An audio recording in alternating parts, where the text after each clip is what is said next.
In the beginning, before time held meaning, and before the earth knew the gentle touch of rain or the warming embrace of sunlight, there existed only the vast emptiness of space and the primordial energies that would one day give birth to worlds. Within this cosmic void, three ancient forces stirred, each carrying within their essence the fundamental powers that would shape not just a region, but the very balance of nature itself.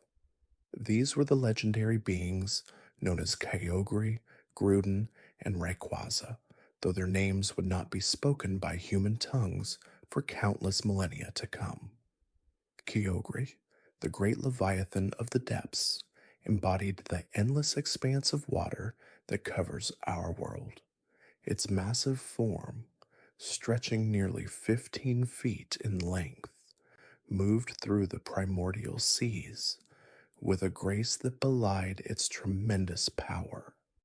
The deep blue of its hide seemed to capture the very essence of ocean depths, while the crimson markings along its fins glowed with an inner light that spoke of the life-giving properties of water itself. Within Kyogre's being resided the ability to expand the seas, to call forth torrential rains that could reshape continents, and to command the very moisture in the air. This ancient whale-like creature possessed consciousness far beyond mortal understanding, a mind as vast and deep as the oceans it would come to rule. Groudon, the continent Pokémon, stood as Kyogre's eternal counterpart, embodying the solid earth beneath our feet. Its massive, dinosaur-like form rose nearly 12 feet into the air, its red hide marked with patterns that seemed to pulse with the heat of the planet's molten core. Where Kyogre brought water and rain, Groudon carried within itself the power of drought and the ability to expand land masses. Its very presence could evaporate seas and raise continents from the ocean floor. The spikes along its back and the fierce expression that marked its face spoke not of malice, but of the raw, untamed power of geological forces that shape worlds over eons. High above these two titans, in the stratosphere where the air grows thin and the boundary between Earth and space begins to blur, dwelt Rayquaza. This serpentine dragon, stretching an incredible 23 feet in length, possessed a form of elegant, flowing beauty that seemed to embody the very concept of sky itself. Its green hide was marked with golden accents that caught and reflected light like captured sunbeams, while its elongated, streamlined body moved through the air with the fluid grace of wind made manifest. Rayquaza's role was perhaps the most crucial of all, for within its ancient wisdom lay the power to mediate between its two earthbound counterparts, to maintain the delicate balance that would allow life to flourish. The relationship between these three legendary beings was not one of simple opposition, but rather a complex dance of forces that had played out across cosmic time.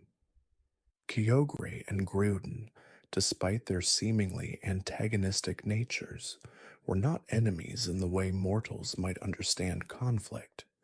Instead, they represented complementary aspects of planetary formation, each necessary for the creation of a world capable of sustaining life. Their periodic clashes were not born of hatred or territorial dispute, but from the fundamental need to establish and maintain the proper balance between sea and land. When Kyogre's power held sway, vast oceans would expand beyond their boundaries, covering continents in life-giving water. Under its influence, endless rains would fall, nurturing the seeds of plant life and filling every valley and depression with crystal clear water. The air would grow thick with moisture, and mists would rise from the warming seas to create the perfect conditions for the earliest forms of life to take hold. Yet without Groudon's moderating influence, these rains would continue without end, creating a world of endless ocean where no dry land could exist for creatures to evolve and flourish. Conversely, when Groudon's terrestrial power dominated, the earth would rise and expand, creating vast continents and mountain ranges that reached toward the sky. The intense heat radiating from its form would evaporate excess moisture, creating the dry conditions necessary for certain forms of life to develop and thrive. Deserts would bloom under its influence, not as barren wastelands, but as specialized ecosystems where hardy plants and creatures could adapt to conditions of minimal rainfall. However, without Kyogre's balancing presence, this heat and drought would continue unchecked, creating a world so arid that even the most resilient life forms could not survive. It was Rayquaza, the great mediator of the skies, who possessed the wisdom and power necessary to intervene when the balance between its two counterparts threatened to tip too far in either direction. From its domain in the ozone layer, this ancient dragon could sense the subtle shifts in atmospheric pressure, temperature, and humidity that indicated when Kyogre and Groudon's eternal dance was moving toward dangerous extremes. When such moments arose, Rayquaza would descend from its aerial realm, its very presence as serving to calm the conflicting energies and restore the equilibrium necessary for life to continue. The legend speaks of countless such interventions throughout the prehistoric ages, times when the great sky dragon would appear like an emerald comet streaking down from the heavens to separate its battling counterparts. These were not violent confrontations, but rather moments of cosmic adjustment, as natural and necessary as the changing of seasons or the rise and fall of tides. Rayquaza's intervention would send Kyogre retreating to the deepest ocean trenches, where it would slumber in caves so deep that sunlight had never touched their walls. Simultaneously, Groudon would withdraw to the planet's molten heart, resting in chambers of magma, where it could commune with the very core of the earth itself. During these periods of rest, the world would settle into the harmonious balance that allowed life to flourish in all its myriad forms. Seas would lap gently against stable shorelines, neither advancing nor retreating beyond their proper bounds. Rain would fall in measured amounts, enough to nourish growing things, but not so much as to flood the land. The sun would shine with warmth that encouraged growth without scorching the earth. In these balanced times, the first primitive life forms began their slow evolution toward greater complexity, eventually giving rise to the incredible diversity of Pokémon that would one day populate every corner of the world. The influence of these three legendary beings extended far beyond their direct physical actions. Their very existence seemed to permeate the fabric of reality itself, creating the fundamental weather patterns that would define not just the region that would one day be known as Hoenn, but the entire planet. The concept of rain, of sunshine, of wind and storm, all traced their origins back to the primordial conflict and cooperation between Kyogre, Groudon, and Rayquaza. Even in their deepest slumber, their dreams seemed to influence the natural world, creating the seasonal cycles and weather patterns that life would come to depend upon. As eons passed and the world gradually took on the form it would maintain through recorded history, the three members of what would later be called the Weather Trio settled into a pattern of extended rest punctuated by brief periods of activity.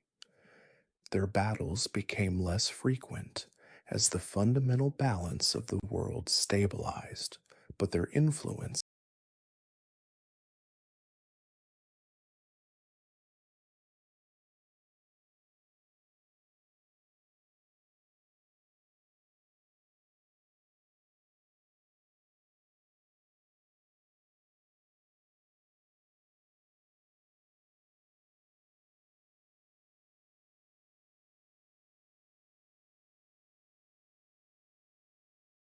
never truly disappeared. In the deepest parts of the ocean, sailors would sometimes report strange currents and unusual weather patterns that seemed to emanate from far below the surface, as if some great presence stirred in the depths. Similarly, in regions of high volcanic activity, the earth itself seemed to pulse with a rhythm that suggested a vast consciousness sleeping just beneath the surface. The sky, too, carried traces of Rayquaza's presence, even when the great dragon remained in the upper atmosphere. Unusual wind patterns, particularly beautiful sunsets, and the rare appearance of peculiar cloud formations all hinted at the continued vigilance of the Sky Lord, ever watchful for signs that its intervention might once again be needed to maintain the world's delicate balance. The sleeping patterns of these three ancient beings created what scholars would eventually term the Great Cycles, vast periods of time during which the fundamental forces of nature would ebb and flow in response to their dreams.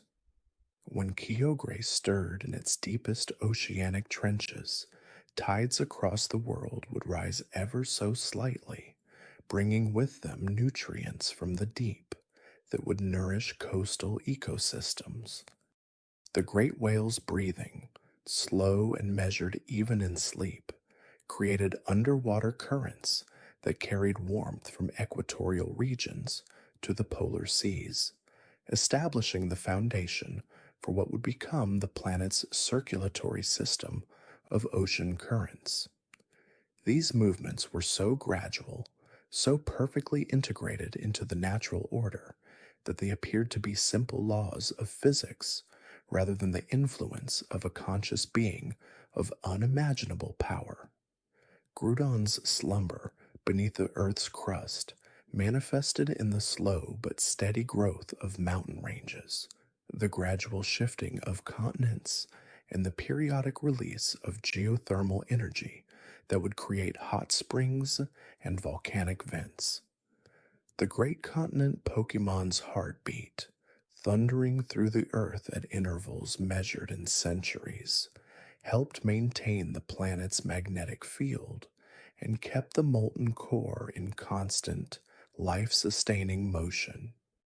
Where Groudon's influence was strongest, the earth would be particularly fertile, rich with minerals and nutrients that would support abundant plant life. These regions would eventually become known for their exceptional agricultural potential, though few would ever suspect that their bounty stemmed from the dreams of a sleeping titan.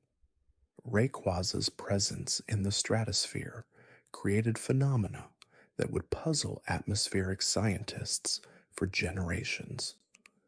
The dragon's movements through the thin air high above the clouds generated unique pressure systems that influenced weather patterns across vast distances. Its scales, constantly shedding and regenerating, would sometimes catch the light of the sun in ways that created spectacular aurora like displays, even in regions where such phenomena should have been impossible.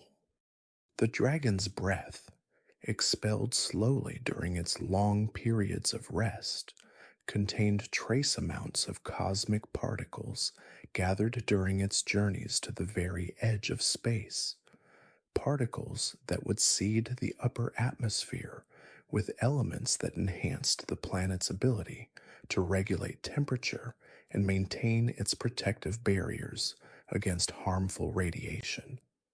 During these extended periods of rest, the three legendaries began to influence the development of other Pokemon species in subtle but profound ways.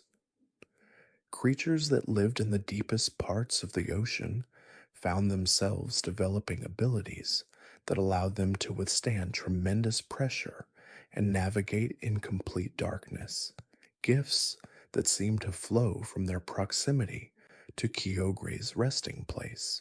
Water-type Pokemon across the world began to exhibit an instinctive understanding of tidal patterns and ocean currents, as if they carried within their genetic memory some echo of the great whale's knowledge of the seas.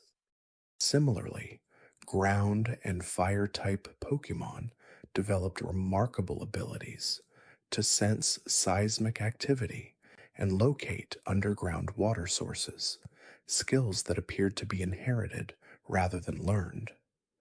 They could feel the subtle vibrations of Groudon's movements through the earth, using these sensations to predict earthquakes, volcanic eruptions, and the emergence of new landforms. Some of these Pokemon even developed the ability to communicate with the Earth itself, understanding the geological history of any location simply by placing their feet upon the ground. Flying type Pokemon and those capable of levitation found themselves drawn to particular air currents and atmospheric conditions that seemed to resonate with Rayquaza's presence. They developed an uncanny ability to predict weather changes days or even weeks in advance. As the ages progressed, those influences began to create distinct regional variations in Pokemon populations.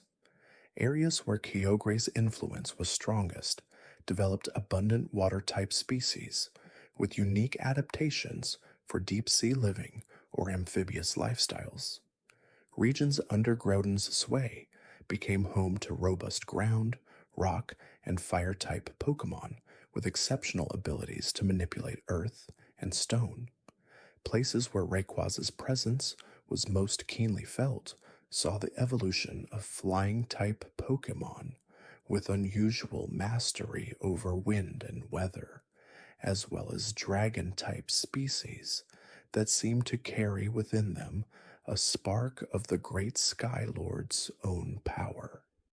The interplay between these three spheres of influence created transitional zones where Pokemon developed hybrid abilities and unique evolutionary paths. Coastal regions, where Kyogre's oceanic power met Groudon's terrestrial strength, gave rise to Pokemon capable of thriving both in water and on land, creatures that could manipulate both tides and terrain with equal skill. Mountain peaks that reached into Rayquaza's domain produced Pokemon that combined the stability of Earth with the freedom of sky, able to soar through the air while maintaining a deep connection to solid ground. Deep ocean trenches that extended far enough down to feel Groudon's influence from below became home to Pokemon that could withstand both crushing depths and intense heat, creatures that embodied the meeting point of water and fire.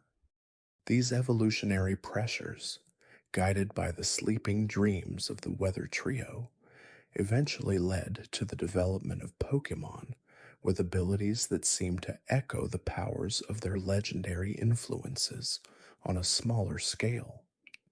Some water types developed the ability to summon rain or control ocean currents within a limited area. Certain ground types gained the power to cause minor earthquakes or shape stone and soil with their thoughts. A few flying types learned to manipulate air pressure and wind direction, creating localized weather effects that could aid them in battle or daily life. The most remarkable of these developments occurred in Pokémon that seemed to carry a direct spiritual connection to one or more of the three legendaries.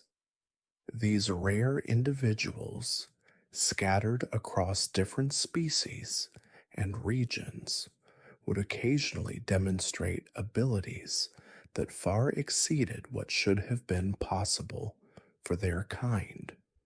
A Golduck might summon a localized tsunami. A golem might cause a volcanic vent to open in solid rock, or a Dragonite might call down lightning from a clear sky.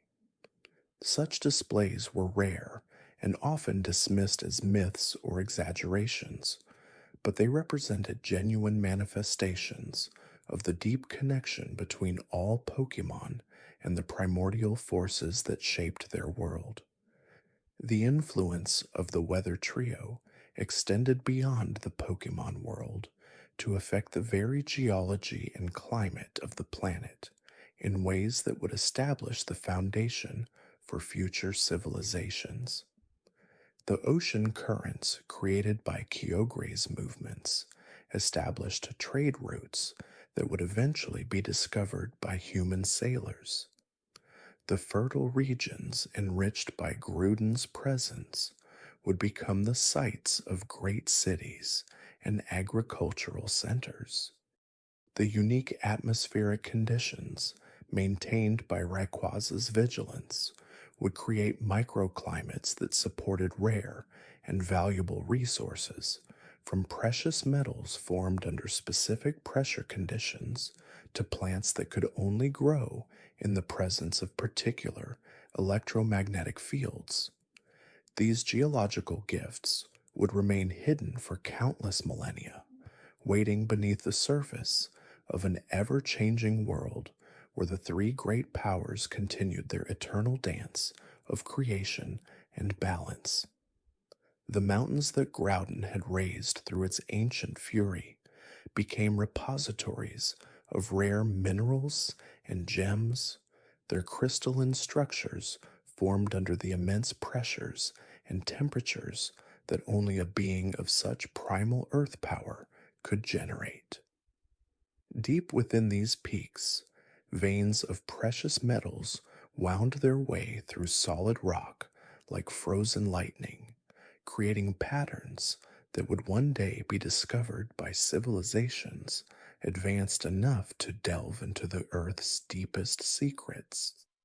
The ocean floors shaped by Kyogre's presence held their own treasures, with underwater caverns filled with pearls of impossible size and beauty, their lustrous surfaces reflecting the deep blue light that seemed to emanate from the legendary's very essence.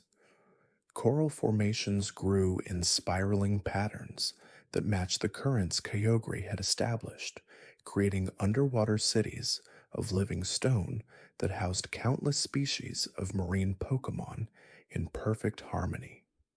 The atmospheric layers maintained by Rayquaza's ceaseless vigilance created conditions where certain rare elements could form naturally in the upper reaches of the sky. Crystals that could only exist in the presence of specific electromagnetic fields grew slowly over thousands of years in the stratosphere, occasionally falling to Earth as meteors of incredible beauty and power. These sky stones, as they would later be called, contained within their structure the very essence of the wind and storm, making them invaluable for understanding the deeper mysteries of weather and flight. The interaction between all three legendaries' influences created zones of incredible complexity, where the boundaries between their domains blurred and merged in fascinating ways. Coastal regions, where Kyogre's waters met Groudon's land under Rayquaza's watchful sky, became areas of extraordinary biodiversity and geological richness. Here, the constant interplay of water, earth, and air created conditions where new forms of matter could spontaneously emerge, leading to the formation of evolutionary stones and other mysterious crystals that would one day play crucial roles in Pokemon development and human technology. The weather trio's influence on the planet's magnetic field created navigation patterns that would prove essential for both migrating Pokemon and future human explorers. Rayquaza's movements through the upper atmosphere generated subtle electromagnetic variations that many flying type Pokemon learned to read instinctively, allowing them to navigate vast distances with perfect accuracy. These same magnetic patterns affected the formation of iron deposits deep within the earth, creating natural compass roses of metallic ore that pointed toward areas of particular significance in the trio's ancient battles. The gravitational effects of their immense power also influenced tidal patterns in ways that extended far beyond simple ocean movement, affecting underground water tables and creating hidden springs that would emerge in seemingly impossible locations, bringing life to deserts and sustaining oases that would become vital waypoints for countless generations of travelers. As the eons passed and the three legendaries settled into their deep slumber, their dreams began to synchronize in subtle ways that created even more complex patterns of influence across the world. During certain celestial alignments, when the positions of sun, moon, and stars created specific energy configurations, the sleeping thoughts of Kyogre, Groudon, and Rayquaza would resonate together, generating phenomena that combined aspects of all their powers.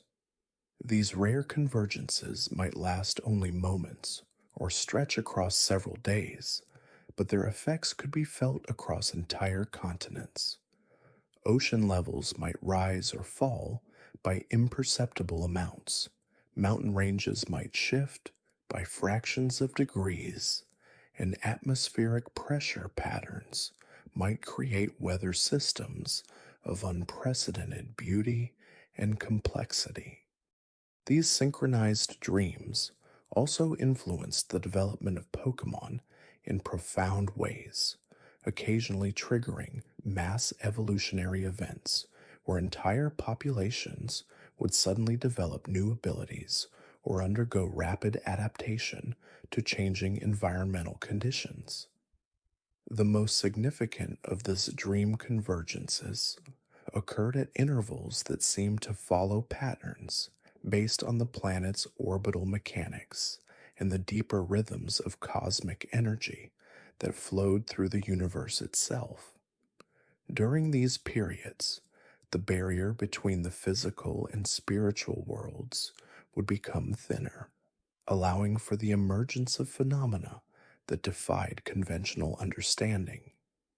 Some Pokemon would temporarily gain abilities that seemed to channel the direct power of the weather trio, while others might undergo spontaneous evolution into forms that had never been seen before or since.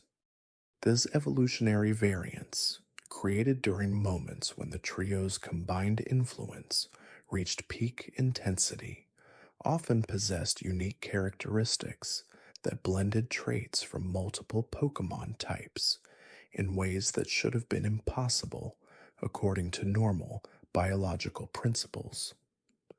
The spiritual energy generated by the weather trio's presence also created what could best be described as ley lines of power that crisscrossed the planet in intricate geometric patterns.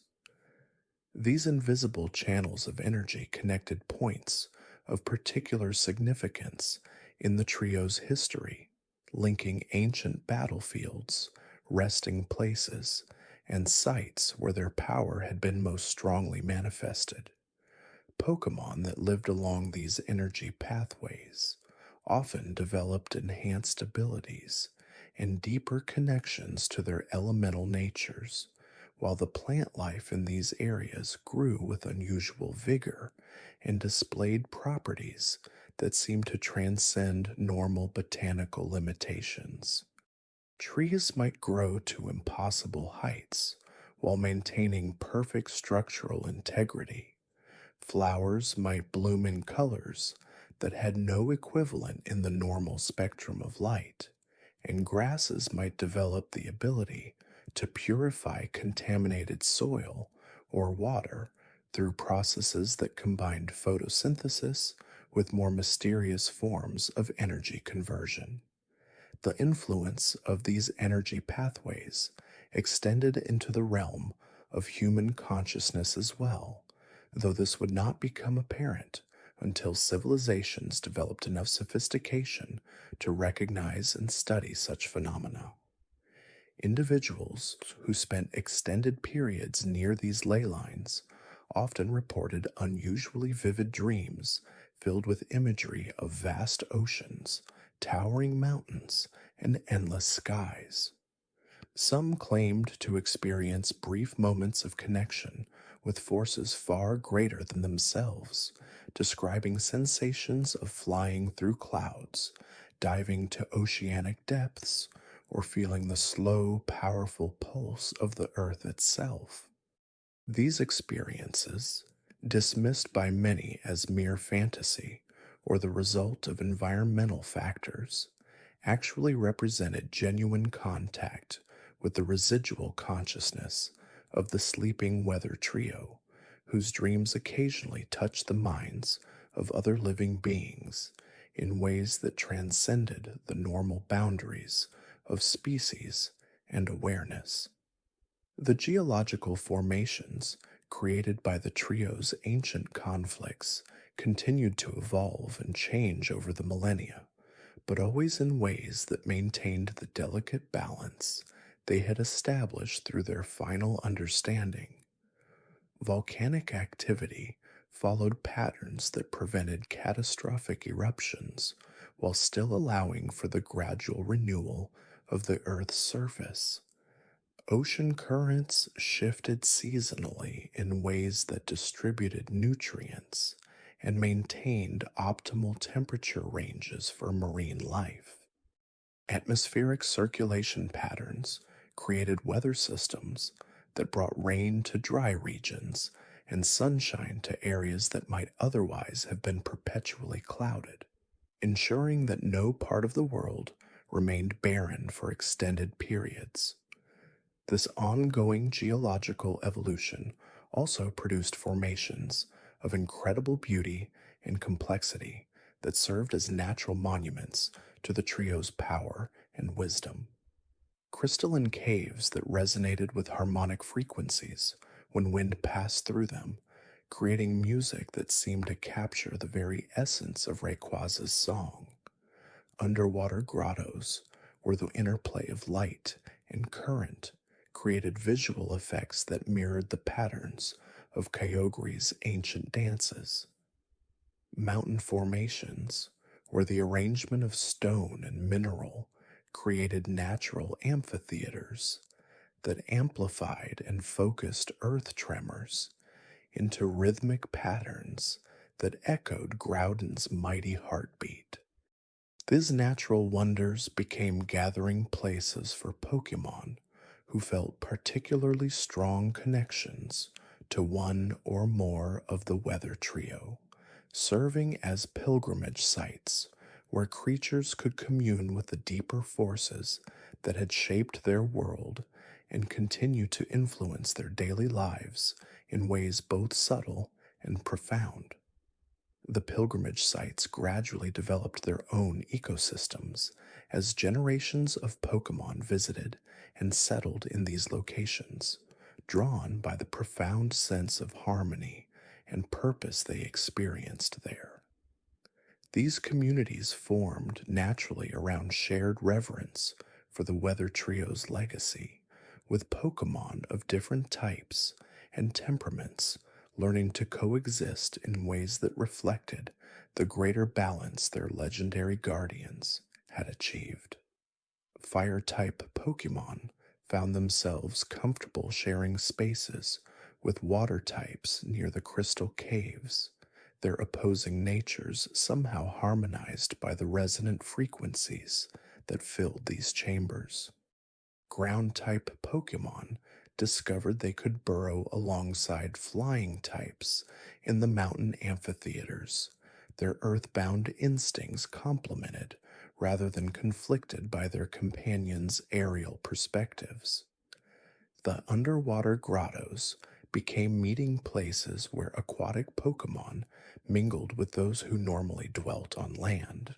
The unique properties of these spaces allowing for communication and understanding that transcended the usual barriers between terrestrial and marine life. Over countless generations, these communities developed their own traditions and customs centered around honoring the Weather Trio's continuing influence. Certain Pokemon learn to interpret the subtle changes in atmospheric pressure that preceded weather shifts, understanding these fluctuations as messages from Rayquaza about the ongoing balance of elemental forces. Others became skilled at reading the patterns of ocean currents and tidal movements, recognizing in these flows the gentle guidance of Kyogre's sleeping consciousness as it continued to nurture and protect marine ecosystems. Still others developed sensitivity to the deep rhythms of geological activity, feeling in the Earth's slow pulse the steady heartbeat of Groudon as it maintained the foundations upon which all terrestrial life depended. These Pokemon served as informal guardians of their respective pilgrimage sites, ensuring that the delicate balance maintained by the Weather Trio's influence remained undisturbed by those who might not fully understand or appreciate its significance. The knowledge and wisdom accumulated by these guardian communities was passed down through generations, not through formal teaching or written records, but through a form of collective memory that seemed to tap into the same mysterious energy networks that connected all living things to the Weather Trio's consciousness. Young Pokemon arriving at the pilgrimage sites often found themselves instinctively understanding concepts and practices that should have required years of study to master. They would demonstrate abilities to predict weather patterns, locate underground water sources, or navigate using atmospheric currents with a precision that suggested access to information far beyond their individual experience or training.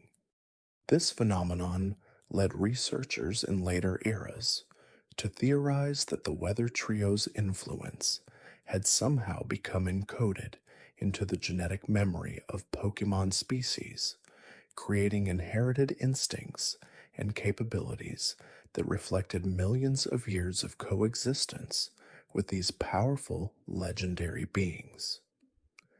As the ages passed and the world's climate continued to stabilize under the Weather Trio's unconscious guidance, new forms of life began to emerge that were uniquely adapted to the balanced environmental conditions their presence maintained.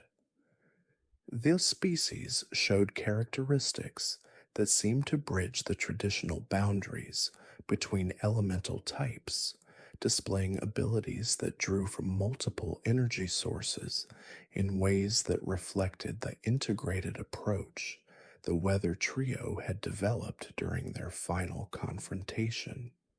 Some Pokemon evolved the capacity to harness both thermal and aquatic energies simultaneously, allowing them to thrive in environments where temperature and humidity fluctuated rapidly. Others developed the ability to channel both atmospheric and terrestrial forces, enabling them to navigate seamlessly between aerial and subterranean habitats as conditions required. The most remarkable of these adapted species were those that seemed to embody aspects of all three legendary Pokemon's influence, displaying traits that suggested direct connection to the complex energy matrix the Weather Trio had established. These Pokemon could regulate their own internal temperature to match environmental conditions, manipulate local air pressure to create favorable microclimates, and sense underground water sources from great distances. They became natural mediators in conflicts between Pokemon of different elemental affiliations, their balanced nature allowing them to understand and communicate with creatures whose perspectives might otherwise be incompatible. Their presence in any ecosystem seemed to enhance the overall stability and productivity of that environment, suggesting that they served as living conduits for the Weather Trio's harmonizing influence. The geological formations created by the trio's ancient battles continued to reveal new secrets as they aged and weathered over the millennia. Mineral deposits formed in patterns that seemed to follow mathematical principles of incredible complexity, creating natural crystal matrices that could store and transmit various forms of energy with remarkable efficiency. These formations became sources of materials that Pokemon could use to enhance their own abilities, but only when harvested with proper respect and understanding of their connection to the Weather Trio's power. Attempts to exploit these resources purely for gain invariably resulted in the materials losing their special properties, as if the legendary Pokemon's consciousness could somehow distinguish between use motivated by harmony and balance versus that driven by selfish ambition. The atmospheric phenomena generated by Rayquaza's ongoing influence evolved into increasingly sophisticated patterns that seemed to demonstrate a form of planetary consciousness.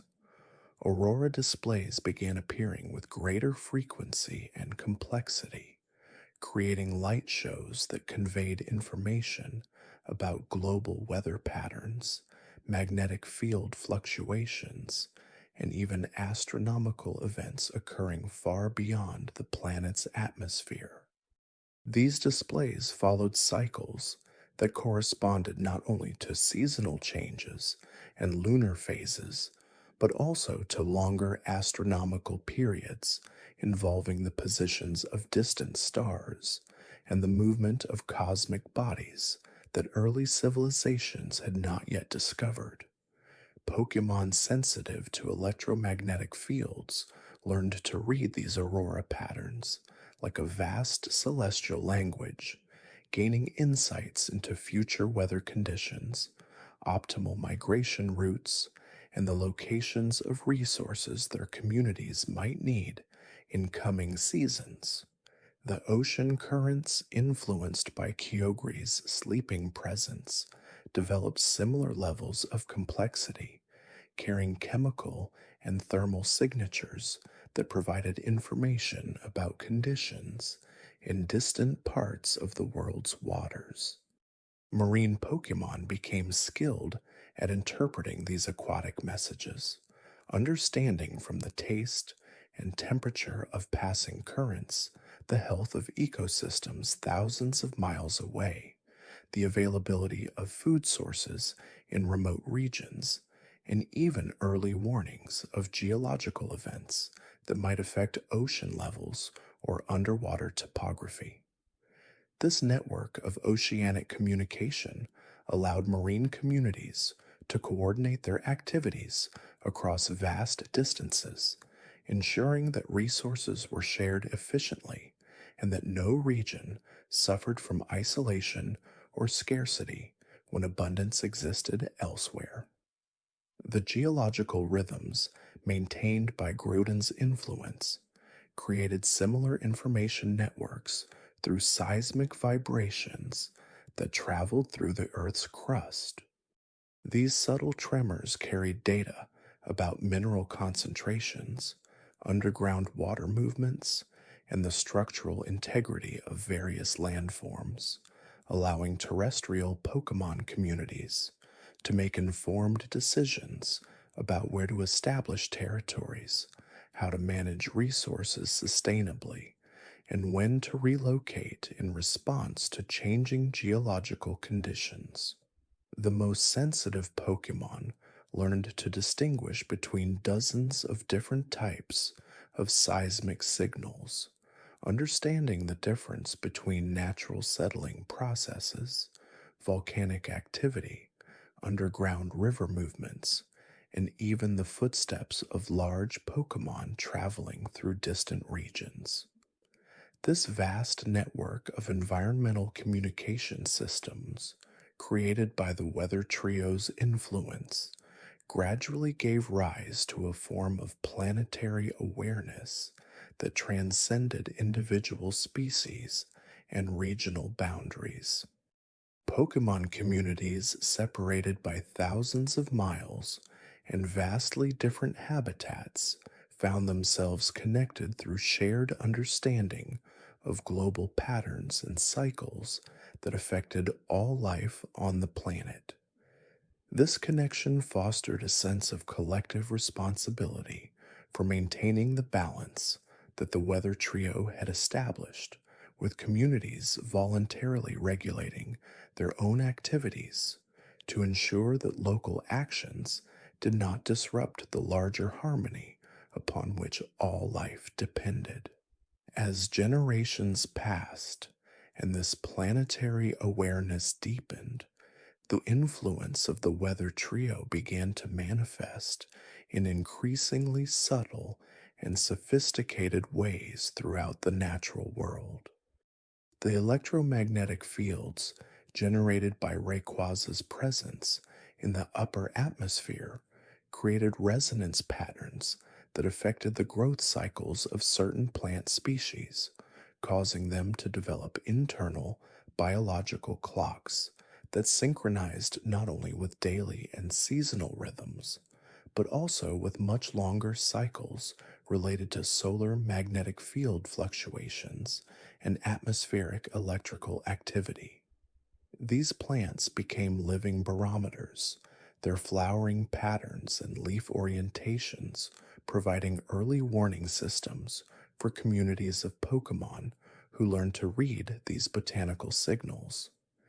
The timing of seed dispersal, the intensity of fragrance production, and even the subtle changes in leaf coloration became part of an elaborate communication network that allowed forest ecosystems to prepare collectively for weather changes that might not manifest for days or even weeks.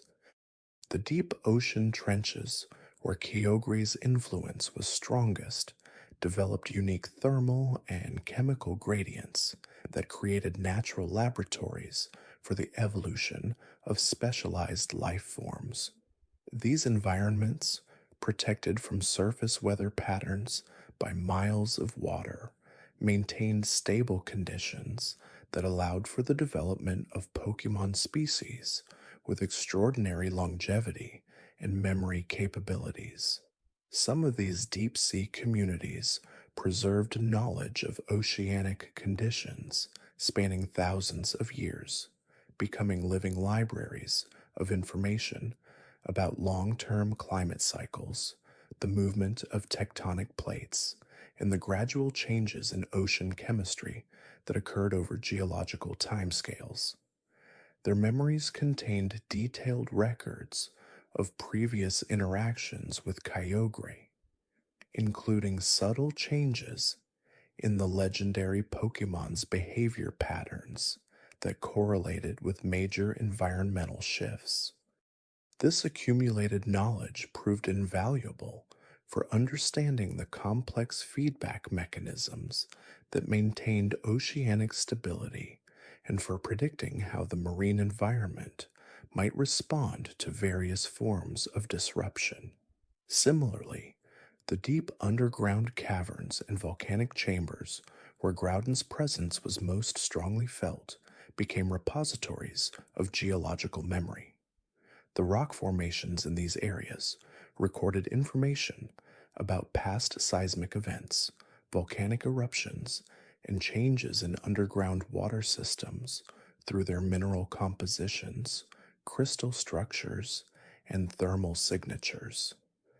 Pokemon species that evolved in these environments developed the ability to read these geological records like vast stone libraries, understanding the history of continental drift, the formation and erosion of mountain ranges, and the long term patterns of volcanic activity that shaped the planet's surface. Their knowledge extended to understanding how these geological processes influenced weather patterns, ocean currents, and atmospheric composition, providing crucial insights into the interconnected nature of all environmental systems. The weather trio's influence also extended into the realm of temporal perception, with their presence affecting how different Pokemon species experienced and understood the passage of time. In regions where Rayquaza's atmospheric disturbances were most pronounced, certain Pokemon developed enhanced sensitivity to electromagnetic fluctuations that allowed them to perceive time in much finer increments than normal.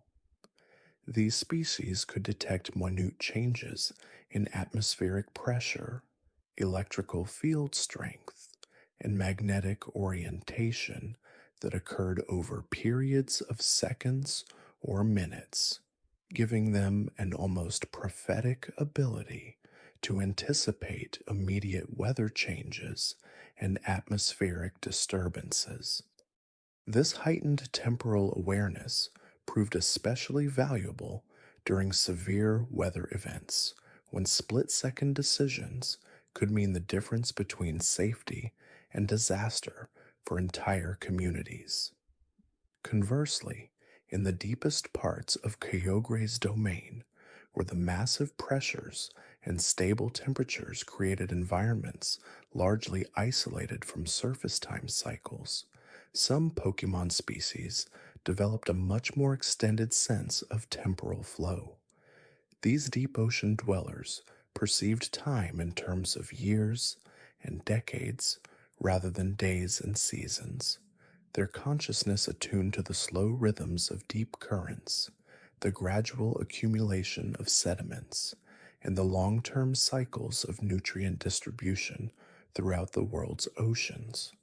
Their extended temporal perspective allowed them to recognize patterns and trends that would be invisible to surface-dwelling species, providing early warning of gradual environmental changes that might take decades to become apparent through conventional observation.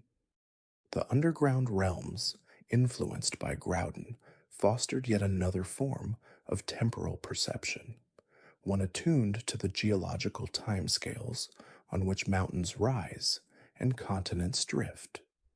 Pokemon in these environments learned to think in terms of millennia and geological epochs, their awareness encompassing the vast spans of time required for rock formation, mineral crystallization, and the slow movement of underground water systems.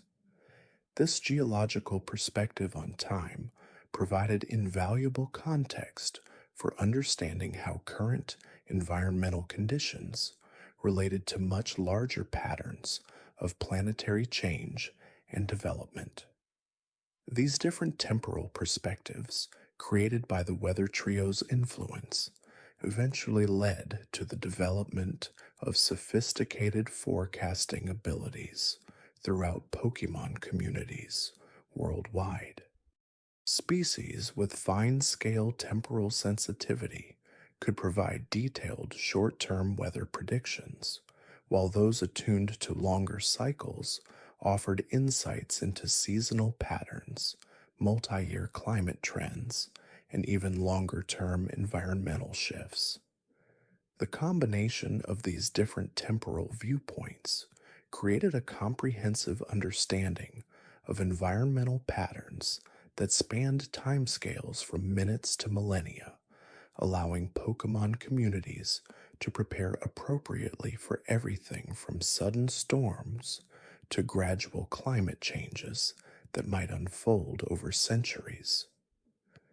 The magnetic fields generated by the weather trio's activities also influenced the development of navigation abilities that far exceeded simple compass sensitivity. Pokemon exposed to these complex electromagnetic environments learned to perceive and interpret magnetic field variations with extraordinary precision, distinguishing between the stable background field of the planet itself and the dynamic fluctuations created by atmospheric electrical activity, underground mineral deposits, and deep ocean currents. This sophisticated magnetic sense allowed for navigation accuracy that bordered on the supernatural, with some Pokemon able to determine their precise location anywhere on the planet and navigate to specific destinations across thousands of miles of featureless terrain or open ocean. The gravitational effects associated with the weather trio's massive forms and energy outputs created subtle but measurable variations in local gravitational fields that sensitive Pokemon learned to detect and interpret.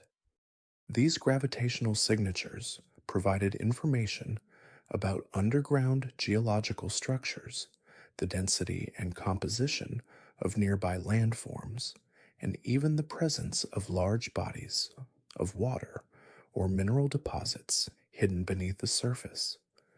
Pokemon with this gravitational sensitivity became invaluable for locating underground resources, identifying stable ground for construction projects, and detecting potential geological hazards before they became apparent through conventional means. As these various enhanced senses and abilities proliferated throughout Pokemon populations, they began to interact and combine in ways that created emergent forms of environmental awareness that transcended the capabilities of any individual species.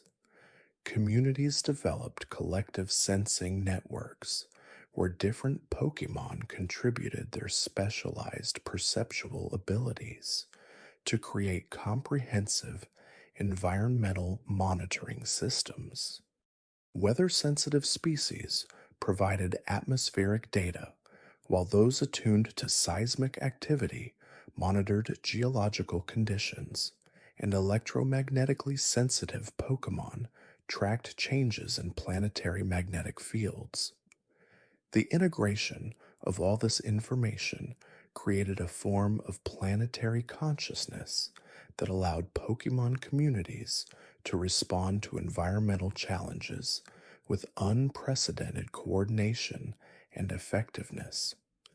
This collective environmental awareness gradually gave rise to what could only be described as a form of ecological wisdom that permeated Pokemon society throughout the regions influenced by the weather trio. Communities learned to make decisions not just based on immediate needs and short term benefits, but with full consideration of how their actions might affect the complex web of environmental relationships that sustained all life on the planet. This wisdom, manifested in sustainable resource management practices, coordinated migration patterns that prevented overuse of particular habitats, and voluntary population controls that ensured that no species grew beyond the carrying capacity of its environment.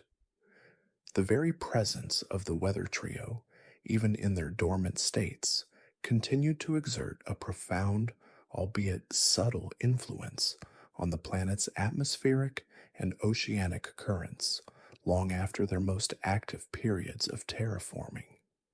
This lingering effect was due to their immense mass and the residual energy fields that emanated from their forms. Kyogre, resting deep within the abyssal trenches, subtly altered the temperature and salinity gradients of the ocean floor, creating upwellings of nutrient rich waters that supported unique and diverse ecosystems. These upwellings, in turn, affected global ocean currents, contributing to the distribution of marine life and influencing the climate of distant coastal regions through the transport of heat and moisture. The slow, rhythmic pulsation of its internal energy, even when asleep, created imperceptible vibrations that resonated through the ocean depths, acting as a kind of planetary heart, subtly influencing the migratory patterns of aquatic Pokémon. Groudon, slumbering within the Earth's mantle, generated localized geothermal anomalies. These areas, characterized by slightly higher temperatures and unique mineral compositions, became cradles for specialized flora and fauna adapted to extreme heat and rich mineral deposits. The slow release of gases and heat from these subterranean pockets contributed to the planet's atmospheric composition over geological timescales, influencing cloud formation and precipitation patterns. The sheer density of Groudon's body also created localized gravitational anomalies, shaping the very topography of the land above it. Mountains rose a little higher, valleys deepened, and rivers carved their paths in response to these nearly imperceptible shifts in gravity. Its deep, resonant slumber was like a slow, deliberate breath of the planet itself, influencing the subtle shifts in tectonic plates and the very rhythm of seismic activity. Rayquaza, soaring eternally in the ozone layer, continued to play its role as a celestial guardian, its passage through the upper atmosphere influencing the formation and dissipation of storms. The ionized particles trailing in its wake, though invisible to the naked eye, acted as nucleation sites for cloud formation, subtly encouraging rainfall in some regions and preventing severe weather in others. Its constant, silent vigil maintained a delicate balance in the atmospheric energy exchange, preventing runaway climate scenarios and ensuring the continued stability of the planet's weather systems. The sheer speed of its flight, even when not actively intervening, created imperceptible sonic currents that subtly influenced the jet streams, guiding the global circulation of air and moisture. Its presence was a constant, subtle hum in the cosmic tapestry, a silent guardian of the sky. The enduring mythos surrounding these three legendary Pokémon became deeply interwoven with the cultural identities of the civilizations that flourished in their spheres of influence. Kyogre, as the bringer of oceans and rain, was often revered as a deity of fertility and abundance, its image gracing fishing vessels and ancient temples dedicated to water spirits.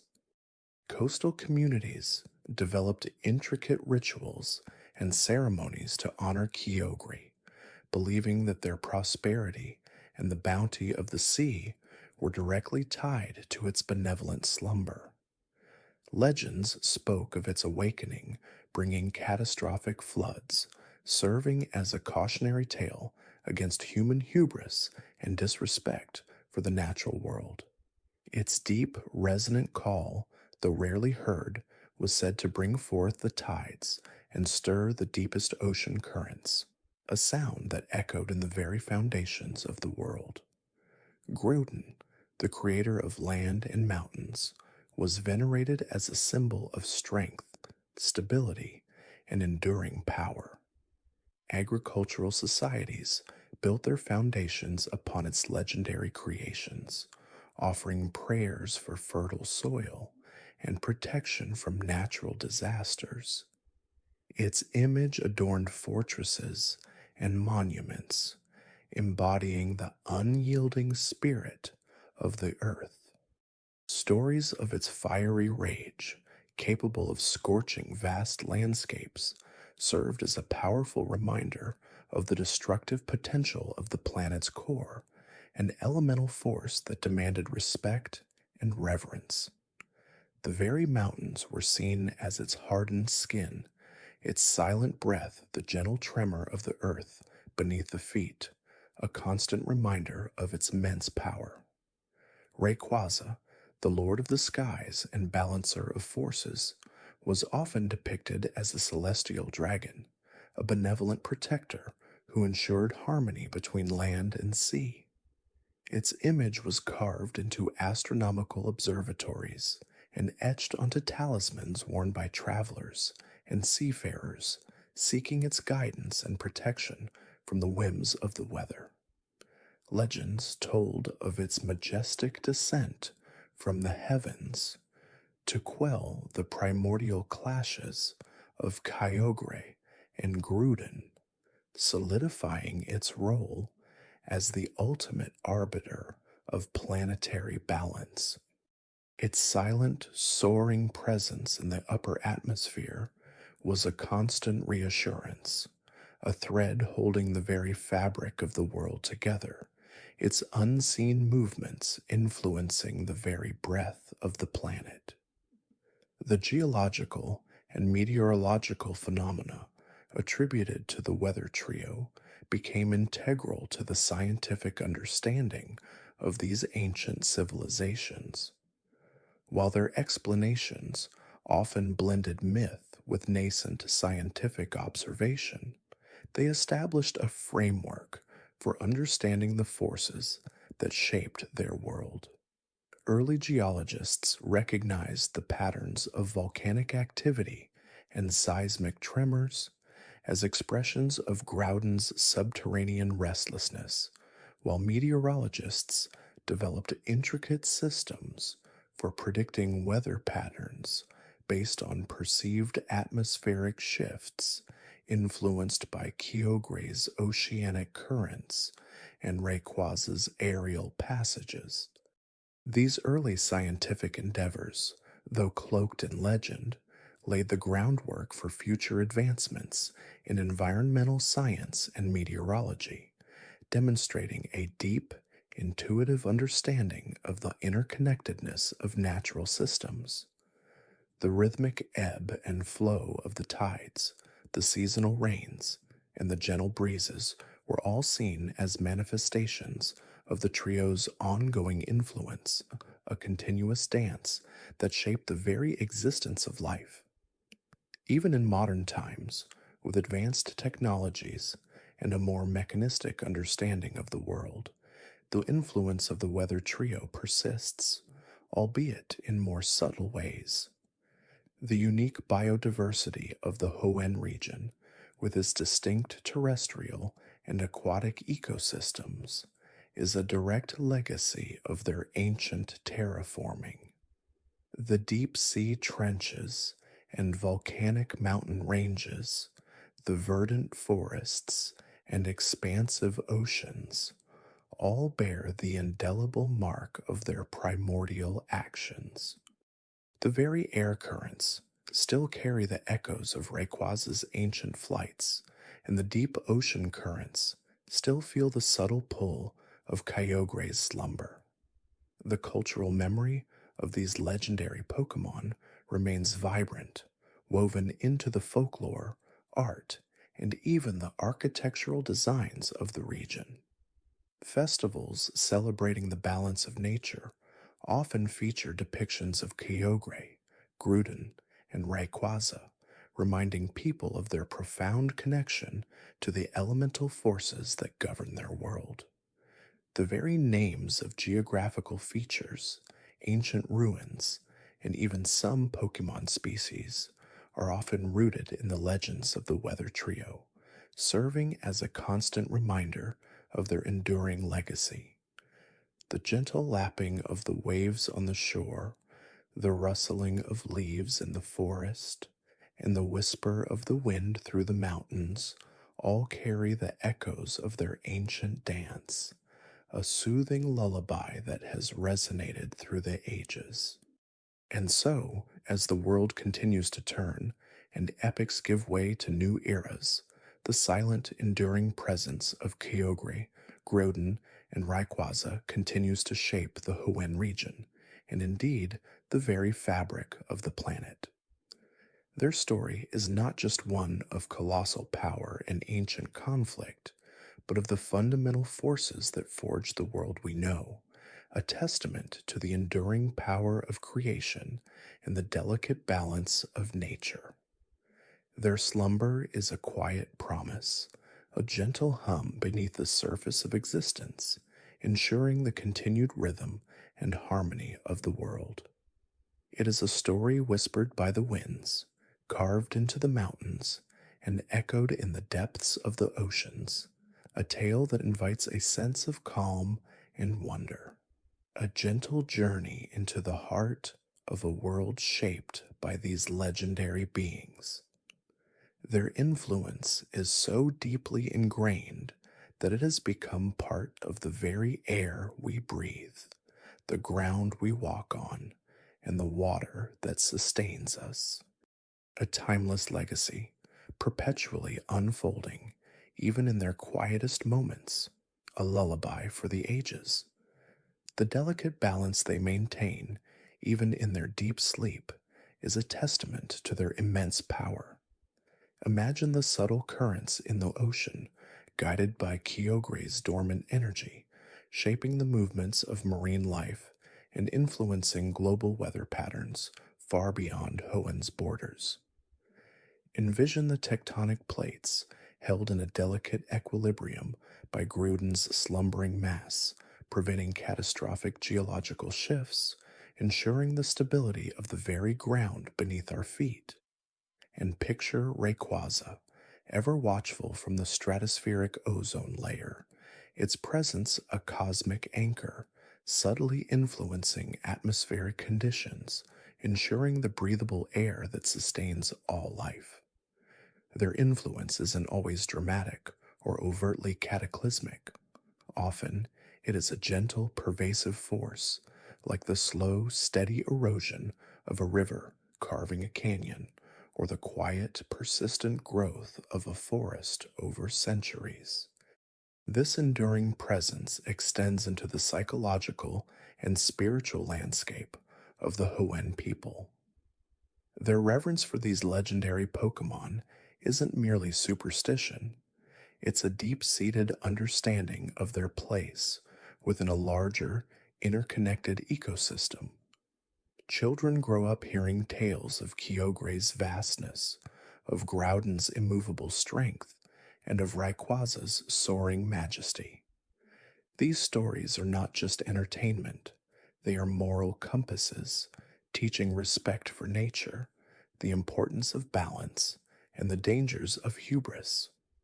Farmers might offer silent prayers to Groudon for fertile soil and a bountiful harvest, while fishermen might whisper pleas to Kyogre for calm seas and abundant catches. Even architects, when designing structures, might unconsciously incorporate principles of stability and flow that mirror the elemental forces embodied by the Weather Trio, seeking to build in harmony with the natural world rather than against it. The very concept of Hoenn time might even be subtly influenced by their presence.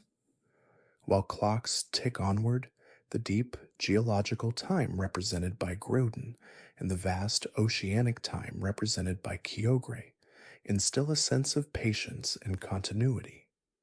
Rayquaza, observing from above, reminds them of the cyclical nature of the weather, of seasons changing, of the slow, inevitable march of cosmic events.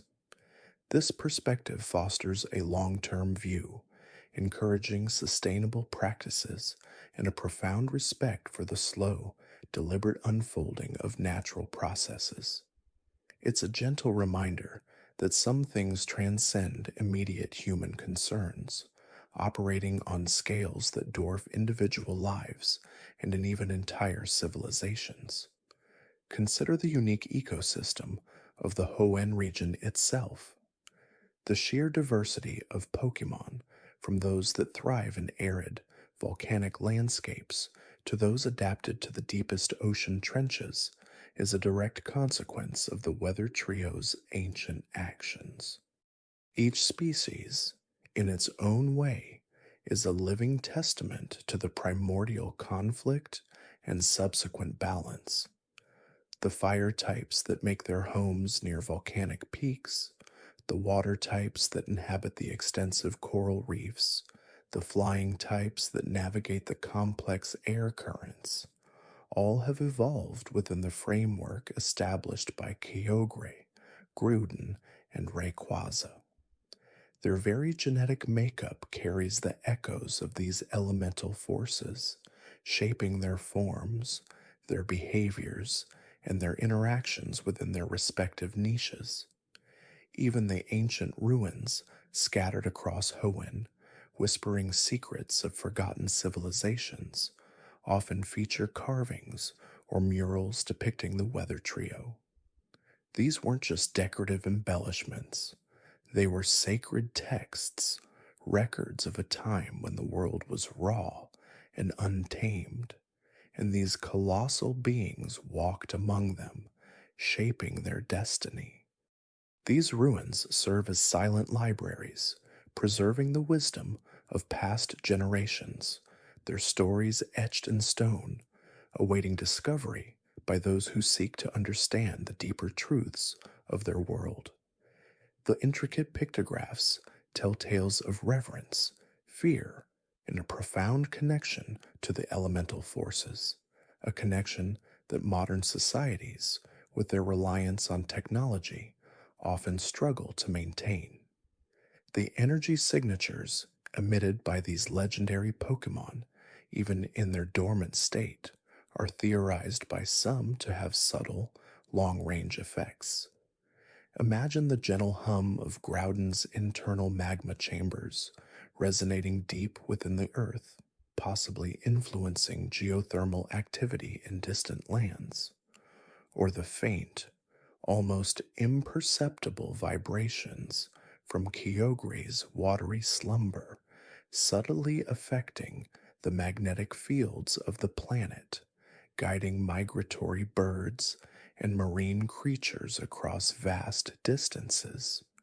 And Rayquaza's constant vigilance in the upper atmosphere, its unique energy interacting with cosmic rays, potentially influencing weather patterns, and even the subtle evolution of atmospheric gases over millennia. These are not overt displays of power, but rather a constant low-level emanation akin to the faint glow of distant stars, always present, always influencing, even if unseen. The very concept of primal reversion, a phenomenon observed in highly specific circumstances where Kyogre and Groudon temporarily regain a semblance of their ancient pre-human forms, speaks volumes about their inherent power.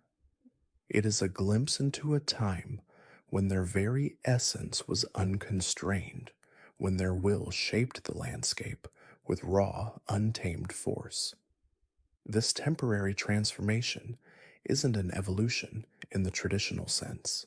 It's a regression to a more fundamental state, a shedding of the layers of time and dormancy to reveal the colossal power that lies beneath. It is a stark reminder that even in their current, more restrained forms, the potential for world altering power remains, a dormant volcano awaiting the right trigger to erupt. The existence of artifacts and ancient technologies designed to either communicate with or even attempt to control those legendary Pokémon speaks to the enduring human fascination and fear they inspire. While such endeavors often prove disastrous, they highlight humanity's persistent desire to understand and sometimes even harness these primordial forces. These ancient attempts, often crude and ultimately futile, serve as cautionary tales, reminding future generations of the immense respect required when dealing with beings of such cosmic significance. The ruins of these failed attempts stand as silent monuments to human ambition and the humbling power of nature. And so, as the sun dips below the horizon, casting long shadows across the Hoenn region, and the stars begin to twinkle in the vast expanse above, the story of Kyogre, Groudon, and Rayquaza continues to unfold. It is a narrative woven into the very fabric of existence, a gentle, comforting presence that underpins the natural order. Their slumber is not an absence, but a profound presence, a continuous act of being that shapes the world in subtle yet profound ways. It is a story that encourages contemplation, a quiet understanding of the interconnectedness of all things, a gentle invitation to rest and find peace in the knowledge that these ancient, powerful beings are watching over the world, maintaining a delicate balance that allows life to flourish. Their silent vigil is a lullaby for the planet, a deep, resonant hum that soothes the soul and invites peaceful dreams, knowing that the world is held in a powerful yet gentle embrace. The gentle rhythm of their influence continues, a quiet promise of continuity, a serene backdrop to the passage of time. The ancient texts, often inscribed on petrified leaves or carved into the living rock of caves deep beneath the earth, tell of a time before the separation of land and sea was so clearly defined, a time when the world was a swirling chaos of primordial energy. It was from this maelstrom that Kyogre and Groudon, in their original forms, emerged, not as creatures of flesh and blood as we understand it, but as embodiments of fundamental forces. Kyogre, a titanic creature of sapphire and light, represented the boundless, surging ocean, its very being a condensation of all the water that would ever be. Groudon, a colossus of crimson and earth, was the very bedrock of existence, an immense manifestation of the planet's molten core reaching for the heavens. Their initial interactions were not battles in the conventional sense, but a primal dance of creation and expansion, each seeking to impose its will upon the nascent world.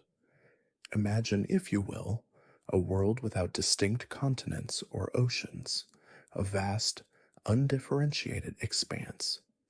Kyogre, with every pulse of its immense power, would cause the waters to rise, to flood, to carve out the deepest trenches and expand the horizons of the sea. Groudon, in turn, would push against this watery dominion, raising mountains from the depths, forging valleys, and expanding the landmass with every thunderous step. These were not acts of malice, but an intrinsic expression of their nature, an unavoidable consequence of their very existence. The Hoenn region, as we know it today, is a direct result of these ancient, titanic forces, a landscape sculpted by the ceaseless interplay of these two titans.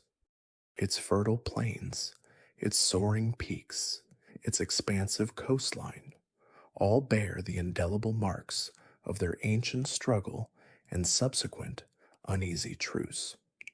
The narratives often speak of a period of intense cataclysm, a time when their power threatened to tear the very fabric of the young world apart. The sky would weep with unending rain, the oceans would boil with volcanic fury, and the land would tremble with earthquakes that reshaped entire continents. It was a time of profound imbalance, a testament to the raw, untamed power they wielded. The very atmosphere would have been thick with steam and ash, the air heavy with an ozone scent, as the world was continuously remade and unmade. It was into this tumultuous crucible that Rayquaza descended, not from the earth or the sea, but from the boundless expanse of the atmosphere itself. Rayquaza, a serpentine leviathan of emerald and gold, is said to reside in the ozone layer, a silent guardian observing the world from above. Its arrival was not an intervention born of aggression, but rather of necessity, a cosmic regulation, a rebalancing of the fundamental forces that had spiraled out of control. Rayquaza's nature is one of serene watchfulness, of maintaining harmony. Its power is not derived from expansion or contraction, but from equilibrium, a gentle yet firm hand guiding the natural world back to a state of peace. The ancient accounts depict Rayquaza's descent as a breathtaking spectacle, a streak of green light tearing through the storm-laden skies, its roar echoing not with aggression, but with a resonant authority that commanded stillness. It was not a battle in the sense of a physical clash, but a profound assertion of cosmic order.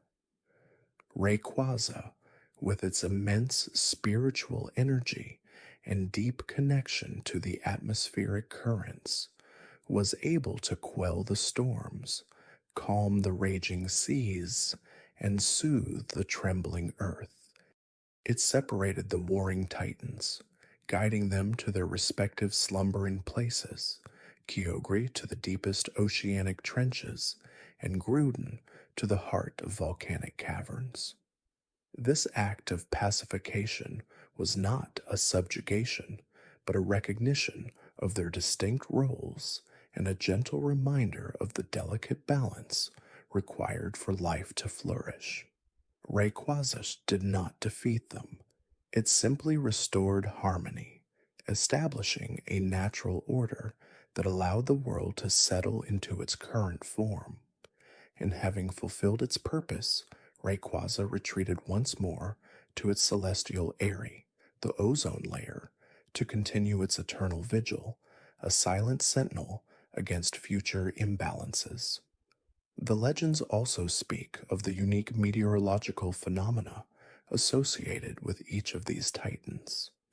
When Kyogre stirs, even in its deepest sleep, the air around Hoenn can grow heavy with moisture, the clouds gather, and the gentle patter of rain might begin, foreshadowing its immense potential to summon torrential downpours. Conversely, Groudon's influence, even when dormant, can manifest as periods of intense drought, the sun beating down with unusual ferocity, the earth parched and cracked, a faint echo of its fiery dominion. Rayquaza, on the other hand, is associated with clear skies, calm winds, and a stable atmosphere, its presence a soothing balm for the natural world.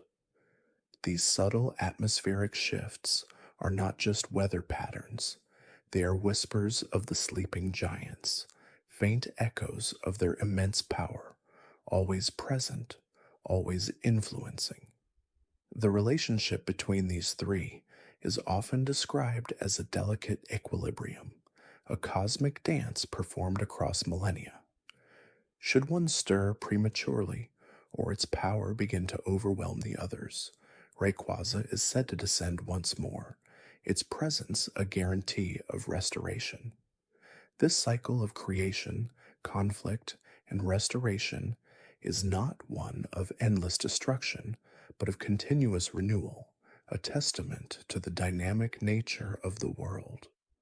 Even in their slumber, their energies resonate through the Hoenn region, shaping its climate, influencing its ecosystems, and imbuing its very soil with a unique vitality. Consider the diverse biomes of Hoenn, the lush forests, the arid deserts, the expansive ocean, and the volcanic terrain.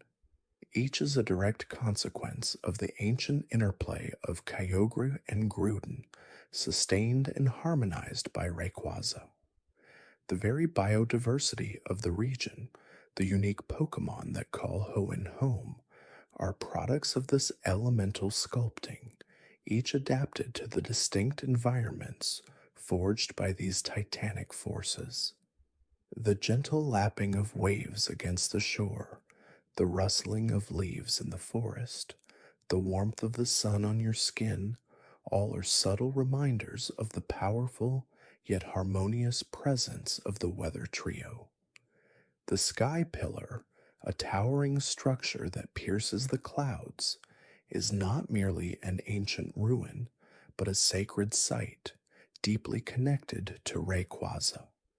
It is said to be the path by which Rayquaza descends to the earth, a focal point for its immense atmospheric energy.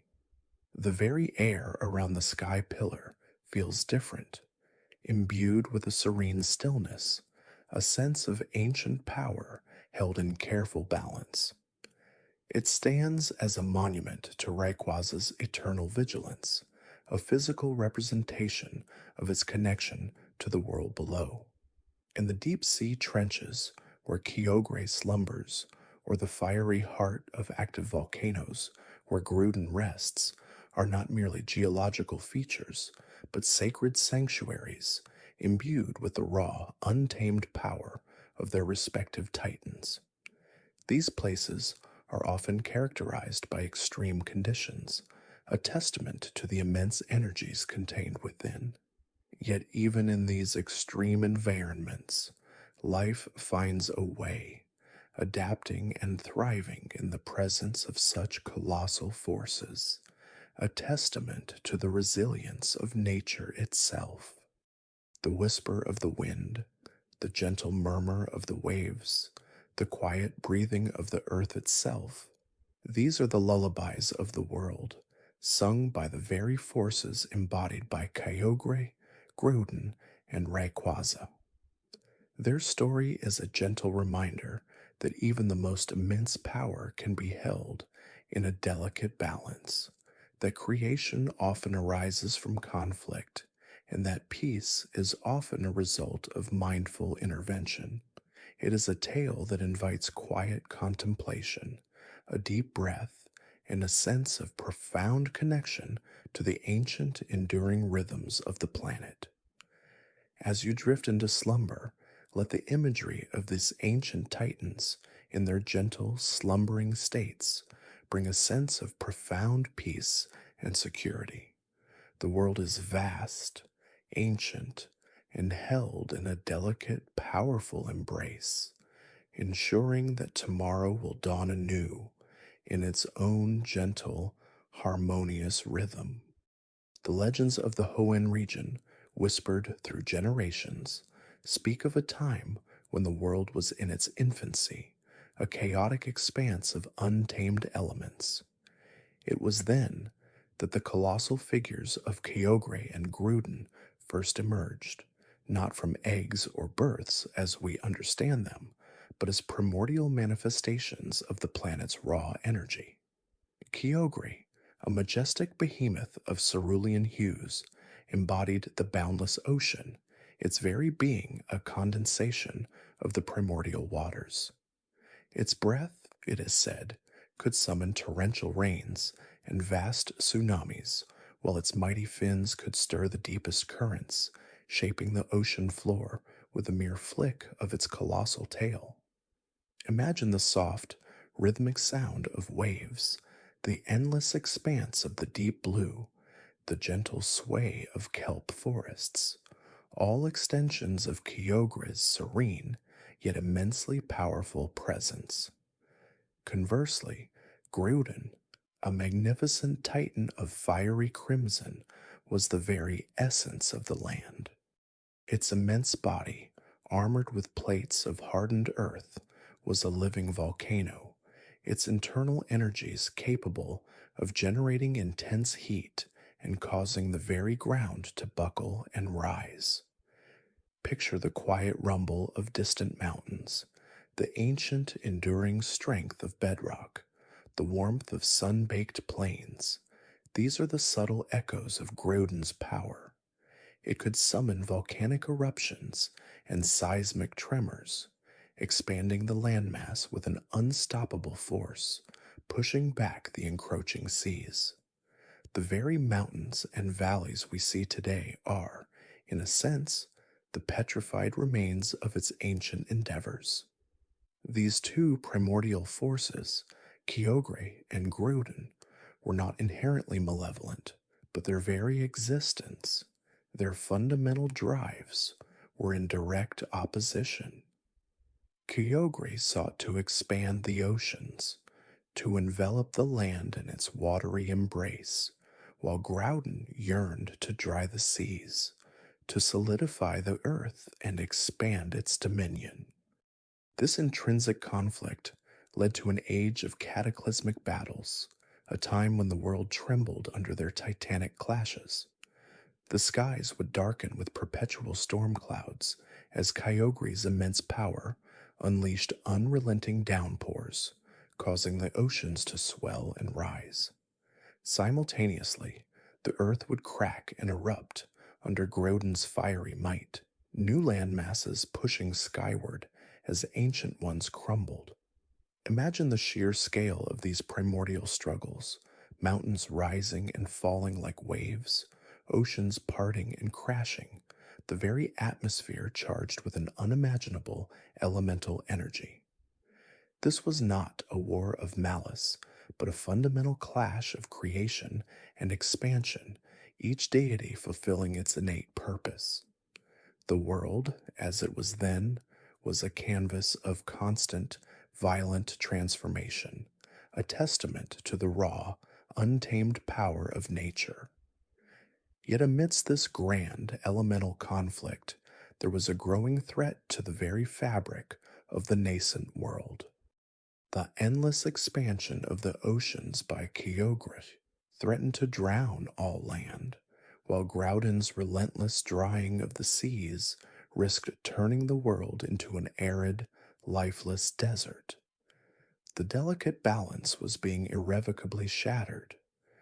It was during this era of profound instability that Rayquaza made its appearance.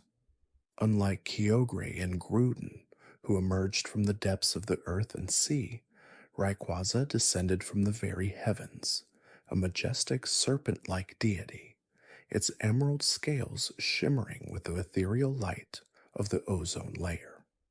Rayquaza is said to dwell in the upper atmosphere, soaring far above the clouds, a silent guardian of the world below. Its existence is intrinsically linked to the sky, to the balance of air currents, and to the very climate of the planet. Its presence is often heralded by a shift in the winds, a gentle cooling of the air, a sense of profound calm descending upon the land. Rayquaza's purpose was not to create or destroy, but to maintain balance, to act as an arbiter between the clashing titans. Witnessing the escalating devastation wrought by Kyogre and Groudon's endless conflict, Rayquaza descended from its celestial abode. Its arrival was marked by a sudden, profound stillness, a moment when the roaring winds and crashing waves seemed to hush, the earth's tremors subsided. With a roar that is said to have echoed through the very fabric of existence, Rayquaza asserted its authority, its immense power capable of instantly calming the raging elemental storms and quelling the seismic upheavals. It intervened not with violence, but with an overwhelming natural authority, a force of nature even greater than the sum of the two warring titans. The legends tell of Kyogre and Groudon, momentarily stunned by Rayquaza's awe-inspiring display of power, retreating from their ceaseless battle. Rayquaza did not defeat them in the conventional sense, but rather it instilled a profound respect, a recognition of a higher balancing force. After asserting its dominance and restoring a fragile equilibrium, Rayquaza returned to its lofty vigil in the ozone layer, leaving the world to slowly heal from the scars of the ancient conflict.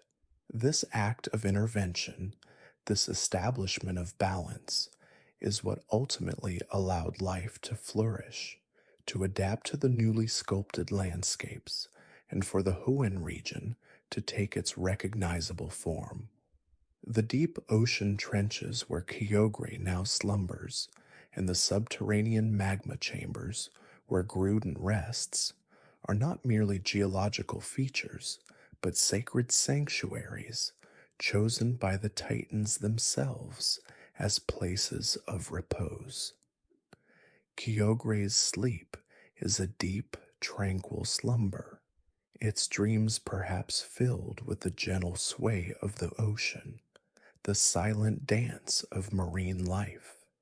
When it stirs, even in its sleep, the very tides can be affected, a subtle ebb and flow that whispers of its immense, dormant power. Imagine the profound stillness at the bottom of the deepest ocean, the pressure of the water a comforting blanket, the occasional bioluminescent creature drifting by, a testament to life even in the most extreme conditions. Groudon's slumber, on the other hand, is a slow, simmering rest within the fiery heart of the earth. Its dreams might be of ancient mountains rising, of dry winds sweeping across vast plains. The gentle warmth emanating from active volcanoes, the occasional tremor that shakes the ground, these are the subtle signs of Groudon's deep, powerful sleep. Imagine the comforting embrace of the earth, the slow, rhythmic pulse of geothermal energy, the quiet strength of ancient stone. Even in its deep repose, Groudon's presence shapes the very geology of Hoenn, its dormant power a constant underlying force. And Rayquaza, ever watchful, continues its silent vigil in the upper atmosphere, soaring through the vast expanse of the sky, its emerald form a beacon of serenity. Its sleep is not a deep slumber like the others, but a state of constant, gentle awareness, its senses attuned to the delicate balance of the world below.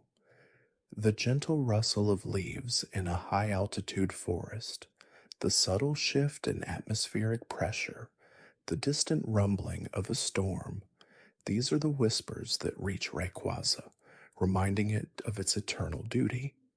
The sky pillar, reaching majestically towards the heavens, serves as a physical connection point, a sacred pathway for Rayquaza to descend when the balance is threatened once more. It is a place of profound quiet, where the air itself feels ancient and charged, a testament to Rayquaza's enduring presence. The power of the weather trio, though immense, is not a force of chaos in its balanced state. Instead, it is a testament to the cycles of nature, the dynamic interplay of creation, destruction, and preservation. The gentle rains that nourish the land, the warmth of the sun that encourages growth, the steady flow of rivers to the sea, These are all manifestations of the harmonious, albeit powerful, influence of Kyogre, Groudon, and Rayquaza working in concert. The very air we breathe, the ground beneath our feet, the water that sustains us, all bear the subtle imprint of their ancient history.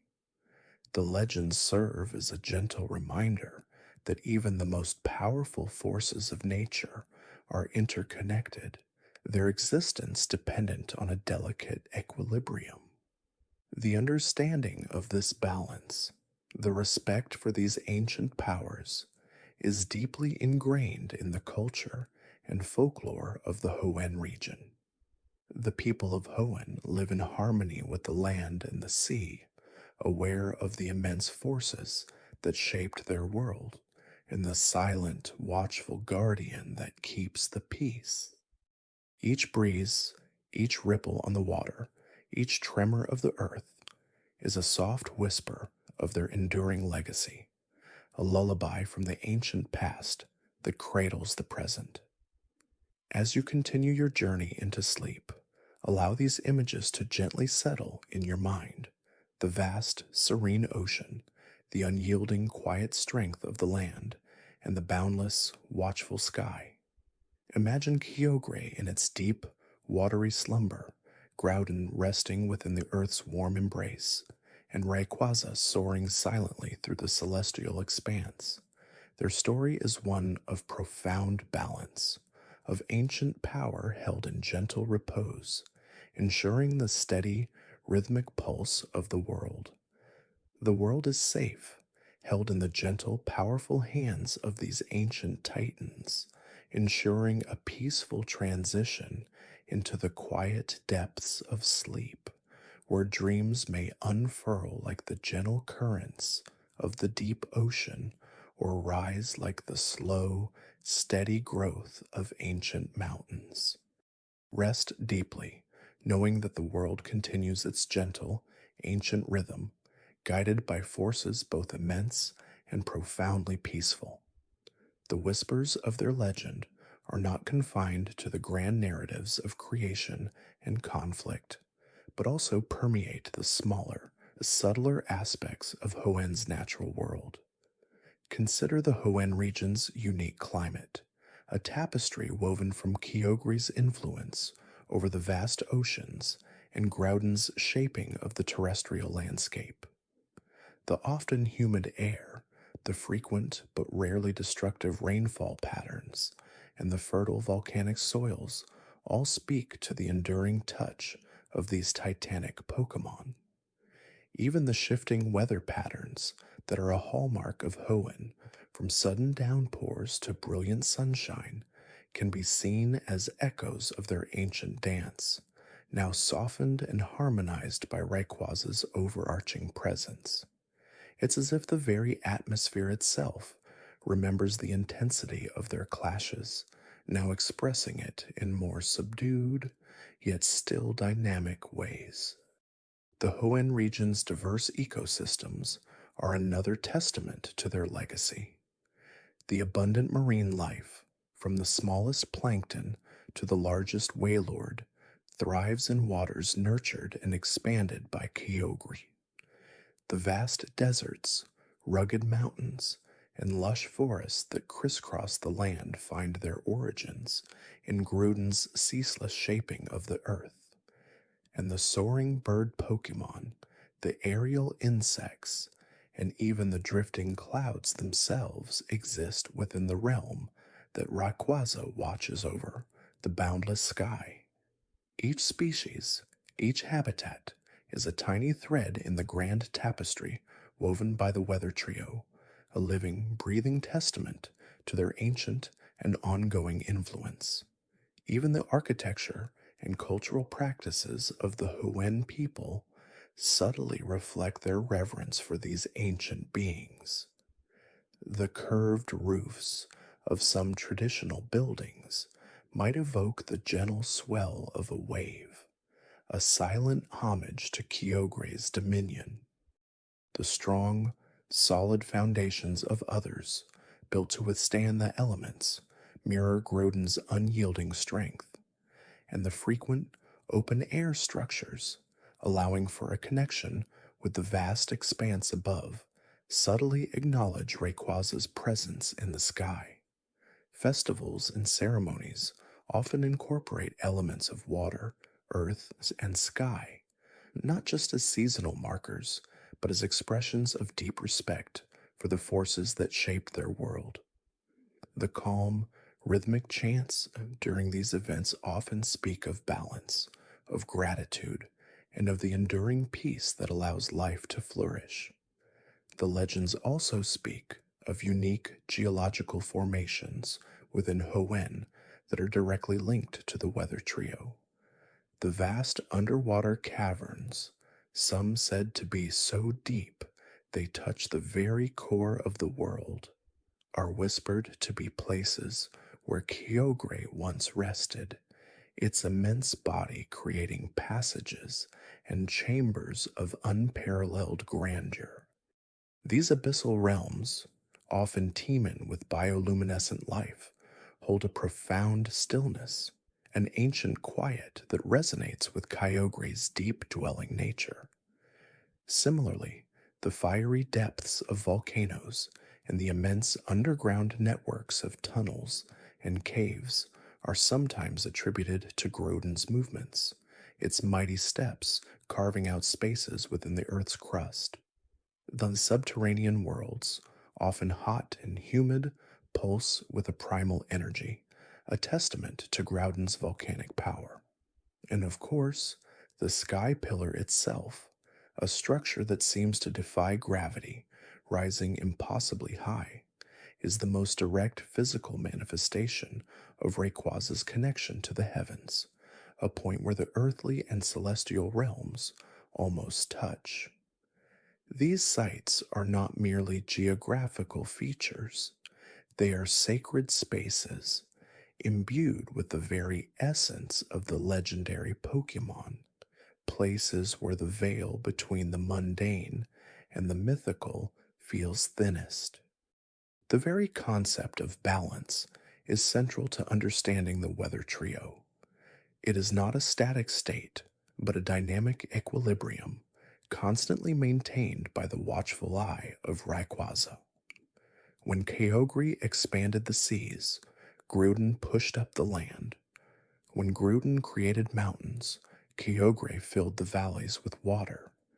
This interplay prevented either force from completely overwhelming the other, leading to the rich and varied landscape of Hoenn. Rayquaza's role was to mediate this active balance, not by imposing its will, but by guiding the immense energies of its brethren towards a state of productive coexistence. This delicate dance of creation and limitation is what ultimately fostered life, and it is a lesson in sustainable power, of immense forces working in concert, rather than in endless conflict.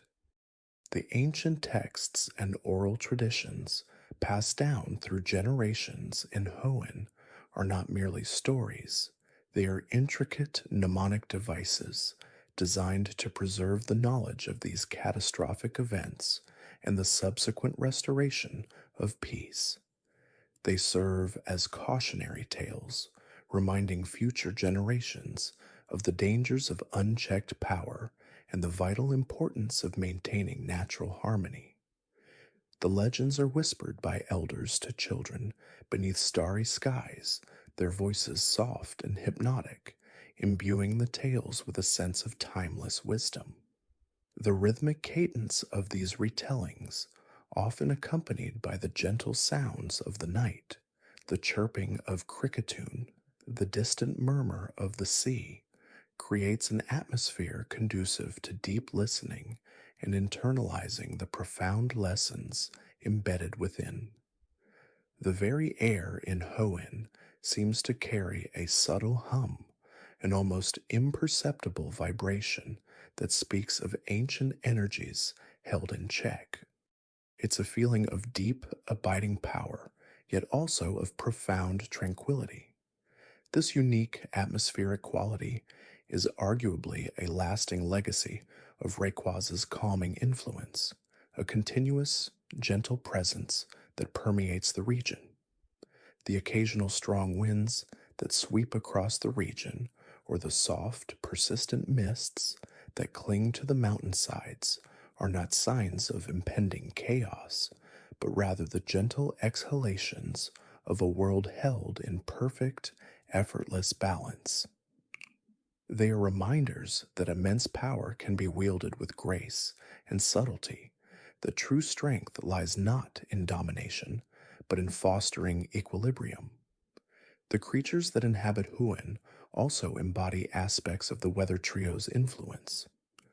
Water-type Pokémon like Wailmer and Sharpedo thrive in the vast marine environments shaped by Kyogre. Ground-type Pokémon such as Donphan and Claydol roam the varied terrestrial landscapes created by Groudon.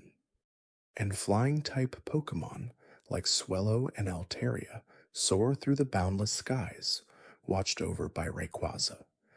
Even dual-type Pokémon, combining elements of water and ground, or ground and flying, can be seen as living embodiments of the intertwined influences of the trio, a testament to the seamless integration of their powers into the very fabric of life. Each Pokemon, in its own way, is a small, living piece of the grand narrative, a testament to the enduring presence of these ancient titans.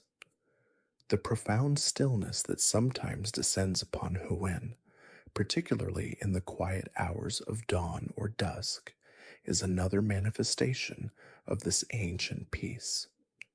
During these moments, the world seems to hold its breath, as if listening to the soft, rhythmic pulse of the planet itself. It's a stillness born not of absence, but of completeness, a moment where all the powerful forces are perfectly aligned, resting in a harmonious embrace. This tranquility is a direct echo of the deep slumber of Kyogre and Groudon, and the silent, watchful vigil of Rayquaza.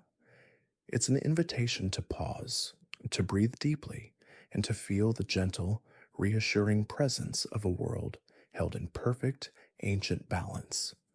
The Hoenn region, therefore, is not just a geographical location, it is a living monument to the Weather Trio. Every mountain, every ocean current, every cloud in the sky carries a story, a memory of their ancient dance. The people who live there are not merely inhabitants, they are custodians of a profound legacy, deeply connected to the earth, the sea, and the sky. Their lives are intertwined with these legends, their understanding of the world shaped by the knowledge of these colossal forces. The respect and reverence they hold for nature are not born of fear, but of a deep appreciation for the power that sustains them, a power that, when balanced, provides an abundance of life and beauty.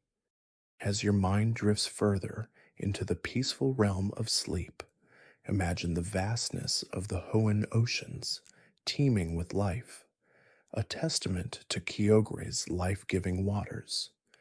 Picture the unyielding strength of its land masses, the majestic mountains and fertile plains, sculpted by Groudon's patient power.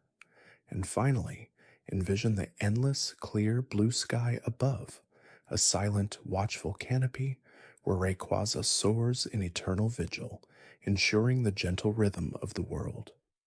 These images are not just tales of old, they are the very essence of Hoenn, a region cradled by titans, a place where immense power and profound peace coexist in a delicate, beautiful harmony.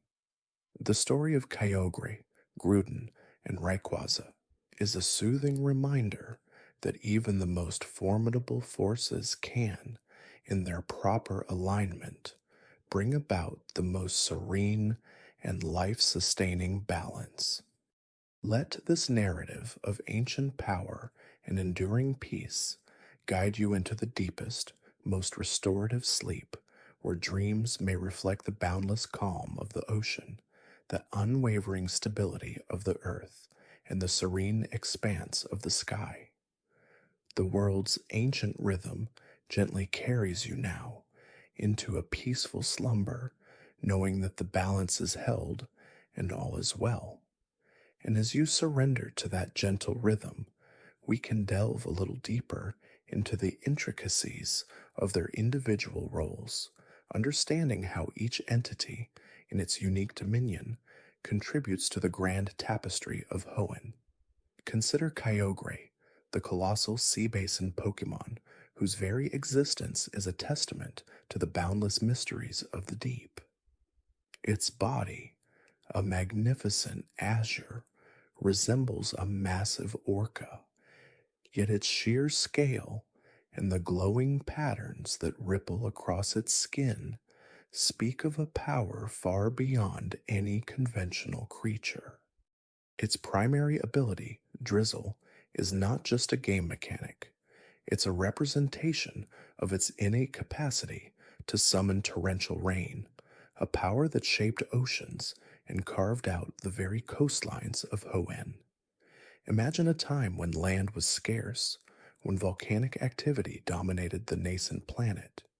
It was Kyogre, legend tells us, that expanded the seas, bringing forth life-giving waters that cooled the molten rock and allowed marine ecosystems to flourish. Its presence is inextricably linked to the vastness and fertility of the ocean. Each drop of rain, each wave that crashes upon the shore, whispers of Kyogre's enduring influence. It is the architect of the aquatic world, a gentle giant whose power, though immense, is primarily associated with creation and sustenance. Its deep blue color evokes the tranquil depths of the ocean, the mysteries hidden beneath the surface, and the refreshing life that water brings. When it awoke from its long slumber, driven by a perceived imbalance, its very awakening caused widespread storms, a dramatic manifestation of its ancient power to reshape the world with water. Then there is Groudon, the continent Pokémon, a creature of staggering power whose form speaks of primordial earth and volcanic fire. Its crimson body, armor-plated and imposing, is a living embodiment of the land itself. Its ability, Drought, mirrors Kyogre's Drizzle, but instead of rain, it ushers in intense sunlight, evaporating water and expanding arid territories. This is Groudon's fundamental nature, to create and expand land masses. In the ancient world, where water reigned supreme, Groudon rose from the magma, hardening the earth, pushing up mountains, and forming the continents upon which life could eventually thrive. Its titanic footsteps forged valleys, and its fiery breath cooled into igneous rock, forming the very foundations of the world we know. Groudon is the sculptor of the terrestrial realm, a force of unyielding strength and foundational stability. Its deep red hue reflects the molten core of the planet, the scorching sun, and the vibrant, fertile earth that rises from its power. When Groudon stirred from its dormancy, also sensing an imbalance, its awakening brought forth searing droughts and intense heat, a fearsome display of its ability to command the very elements of fire and earth. The conflict between Kyogre and Groudon, then, was not merely a territorial dispute. It was a fundamental clash of elemental forces, a cosmic tug-of-war between the expansion of sea and the expansion of land, each vital for the planet's eventual biodiversity. Hovering above these primordial forces, in the silent, vast expanse of the sky, is Rayquaza, the sky-high Pokémon. Its serpentine form, a magnificent emerald green, stretches for an incredible length, adorned with golden rings that seem to shimmer with starlight. Unlike Kyogre and Groudon, Rayquaza does not directly create land or sea. Its dominion is the atmosphere, the space between earth and sky. It resides in the ozone layer, a solitary guardian maintaining the delicate balance of the planet's atmospheric conditions. Its signature ability, Airlock, neutralizes the weather altering effects of other Pokémon, a direct representation of its role as the ultimate arbiter of meteorological stability.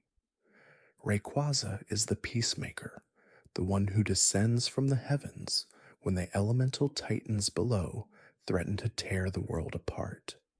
Its very presence calms the storms and stills the droughts, bringing equilibrium back to the ravaged landscape. The vastness of the sky, the subtle shifts in wind, the formation of clouds, these are all within Rayquaza's silent purview. Its green color reflects the vibrant life that flourishes when balance is maintained and the deep, rich hues of the earth seen from above. Rayquaza embodies the wisdom of non-interference until absolutely necessary, a profound understanding that some forces are best left to their inherent rhythms, but that ultimate chaos must be averted. It is the quiet observer, the supreme regulator, ensuring that the ancient conflict does not consume the world. The lore surrounding these three magnificent creatures is not just a collection of tales, it's a profound ecological metaphor. It speaks to the delicate interplay of opposing forces in nature, water and land, creation and destruction, expansion and contraction. Without the vastness of the ocean, life as we know it would be impossible. Without the solid ground, there would be no foundation for terrestrial ecosystems. And without the mediating influence of the atmosphere, the clashes between these elements would be catastrophic. The Hoenn region, therefore, serves as a microcosm of this planetary balance, a living testament to the ongoing dance of these titans. Each island, each mountain range, each deep sea trench tells a part of their story. The rich biodiversity of Hoenn, from its lush forests to its vibrant coral reefs, is a direct consequence of the equilibrium forged and maintained by these legendary Pokémon. Consider the ancient peoples of Hoenn, how their lives would have been shaped by the knowledge of these beings. Their myths and legends would not have been mere stories, but practical guides to understanding their world. They would have observed the patterns of the weather, the movements of the tides, the stability of the land, all through the lens of Kyogre, Groudon, and Rayquaza. Perhaps their seafaring communities offered prayers to Kyogre for calm waters and abundant catches. Agricultural societies might have revered Groudon for fertile soil and stable ground, and all would have looked to the sky, to Rayquaza, as the ultimate symbol of peace and prevailing order. Their architecture might have reflected these influences, with buildings designed to withstand the fury of a Kyogre-induced storm or the tremors of Groudon's awakening. Their art would undoubtedly depict these mighty figures, perhaps in a stylized dance of creation and balance. Even their daily rituals, their festivals, and their cultural practices would have been imbued with the reverence for these forces of nature. The very climate of Hoenn, a region known for its diverse weather patterns, is a constant reminder of the weather trio's influence. One moment, a gentle rain might fall, nurturing the crops. a subtle echo of Kyogre's life-giving essence. The next, the sun might beat down, warming the earth, a testament to Groudon's enduring warmth. And above it all, the clear azure sky stands as a silent promise of Rayquaza's vigilance, ensuring that these elements do not spiral into destructive extremes. It is a region where the forces of nature are not just phenomena, but active, sentient presences, deeply interwoven with the fabric of existence. The people of Hoenn live in a state of respectful coexistence with these immense powers, understanding that their own well-being is intrinsically linked to the harmony of the trio. Even the geological features of Hoenn bear their marks. The vast oceanic trenches, plunging to unimaginable depths, are the memory of Kyogre's ancient expansion. The towering volcanic peaks and rugged mountain ranges stand as monuments to Groudon's monumental earth-shaping efforts, and the very air, clean and vibrant, is a testament to Rayquaza's eternal cleansing presence in the upper atmosphere. The Hoenn region is not just a place, it is a living history book, with each landscape feature, each weather pattern, each whisper of wind carrying the echoes of these legendary encounters. The deep caves, the shimmering underwater caverns, the highest reaches of the sky, all are sacred spaces, touched by the immense power of these ancient beings. As you continue to drift peacefully, let these images settle in your mind. The immense, life-giving ocean, a calm, deep blue, the solid, unwavering earth, a warm, reassuring red, and the boundless, tranquil sky above, an endless, serene green. These are not just colors. They are the elemental essences of Kyogre, Groudon, and Rayquaza, interwoven into the very fabric of the world. Their story is one of primal power, of ancient conflict, and ultimately of profound, enduring balance. It is a story that reminds us of the grandeur of nature, the delicate interdependencies within our world, and the quiet strength of vigilance. In the world of Pokémon, these legends are more than just powerful creatures. They are the foundational pillars upon which the region of Hoenn is built, and their timeless dance continues to shape its destiny. Allow the gentle hum of this ancient narrative to lull you deeper into a state of profound relaxation where the stability of the earth, the serenity of the sea, and the endless peace of the sky cradle you in a perfect, harmonious embrace, guiding you towards the most restful and rejuvenating sleep. Imagine now the very first moments of Hoenn, long before any human or even many Pokémon as we know them existed. Picture a world in flux, a primordial soup of elements, where land and sea were not yet defined, but rather chaotic, undifferentiated forces.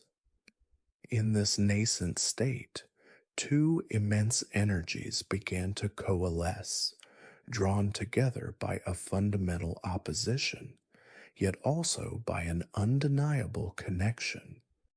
From the swirling mists of the nascent ocean, Kyogre began to take form, its Leviathan shape emerging from the depths, an embodiment of the vast, unending waters.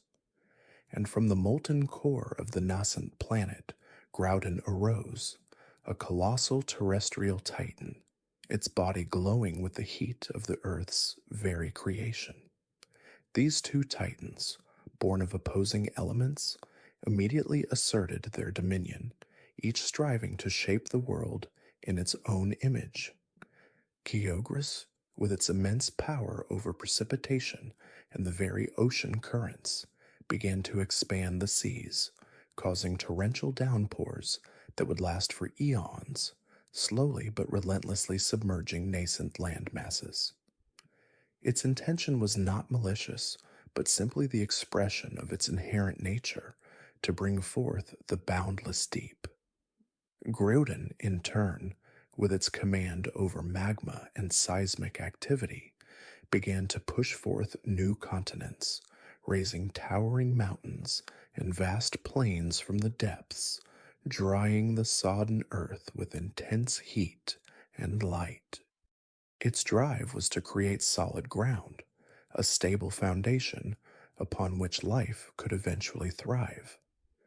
This epoch of creation was also an epoch of continuous, albeit often unintentional, conflict. The rising seas would clash with the emerging lands, waves crashing against freshly formed cliffs, steam rising in colossal columns where superheated earth met the frigid ocean. The very atmosphere of this young world would have been a maelstrom of elemental fury, a testament to the raw, untamed power of these two primordial beings. Neither could truly gain a lasting advantage over the other, for their powers were perfectly balanced in opposition. For every ocean trench Kyogre carved, Groudon would raise a new volcanic island. For every drought Groudon inflicted, Kyogre would unleash a monsoon of unparalleled intensity. The world itself was a battleground, constantly shifting, constantly being remade. It was during this time of ceaseless elemental upheaval that a third, equally ancient, but perhaps more enigmatic entity came into being. High above the warring titans, in the serene, undisturbed expanse of the ozone layer, Rayquaza began its slow, majestic awakening. Its existence was not tied to the land or the sea, but to the very sky itself, a creature of pure atmosphere and cosmic energy. Rayquaza is said to have existed in the outer reaches of the planet, observing the tumultuous birth of the land and sea with an ancient, silent wisdom. Its descent into the lower atmosphere was not out of aggression, but out of a profound need to restore equilibrium. The chaotic energies unleashed by Kyogre and Groudon were threatening to tear the young world apart, to create an imbalance that would prevent any stable ecosystem from ever forming. When Rayquaza finally descended from the heavens, its presence was a phenomenon in itself. A colossal emerald serpent, streaking through the sky like a living comet, it radiated an aura of immense yet calming power. Its roar, a sound that resonated through the very fabric of the atmosphere, was enough to momentarily halt the titanic struggle unfolding below. Rayquaza did not engage in a drawn-out battle with Kyogre and Groudon in the same way they battled each other. Instead, its intervention was decisive and absolute. With an awe-inspiring display of its atmospheric powers, it quelled the raging storms, dried the encroaching floods, and cooled the searing magma, effectively demonstrating its superior authority over both land and sea. It established a truce, not through brute force alone, but through a display of balanced power that neither of the other two could match. After its intervention, Rayquaza did not linger among them. Its role was not to rule, but to regulate. It ascended once more to the highest reaches of the atmosphere, making its home in the sky pillar, a towering structure that is itself a monument to its power, piercing the clouds and reaching into the stratosphere. From this lofty perch, Rayquaza became the silent guardian, the ever-watchful mediator. Its presence ensured that should the elemental balance ever be threatened again, should Kyogre and Groudon's ancient rivalry reignite, it would be there to restore order. This established the foundational dynamic of the weather trio: Kyogre, the embodiment of the sea; Groudon, the embodiment of the land; and Rayquaza, the embodiment of the sky, the arbiter of their eternal dance. Centuries, perhaps millennia, passed in relative peace, a period where the Hoenn region began to flourish. The land and sea, now defined and stable, gave rise to diverse ecosystems.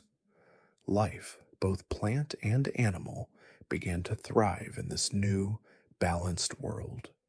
Humans eventually arrived, settling in various parts of the region, their lives intrinsically linked to the weather and the landscape, unknowingly living under the watchful eye of the legendary trio.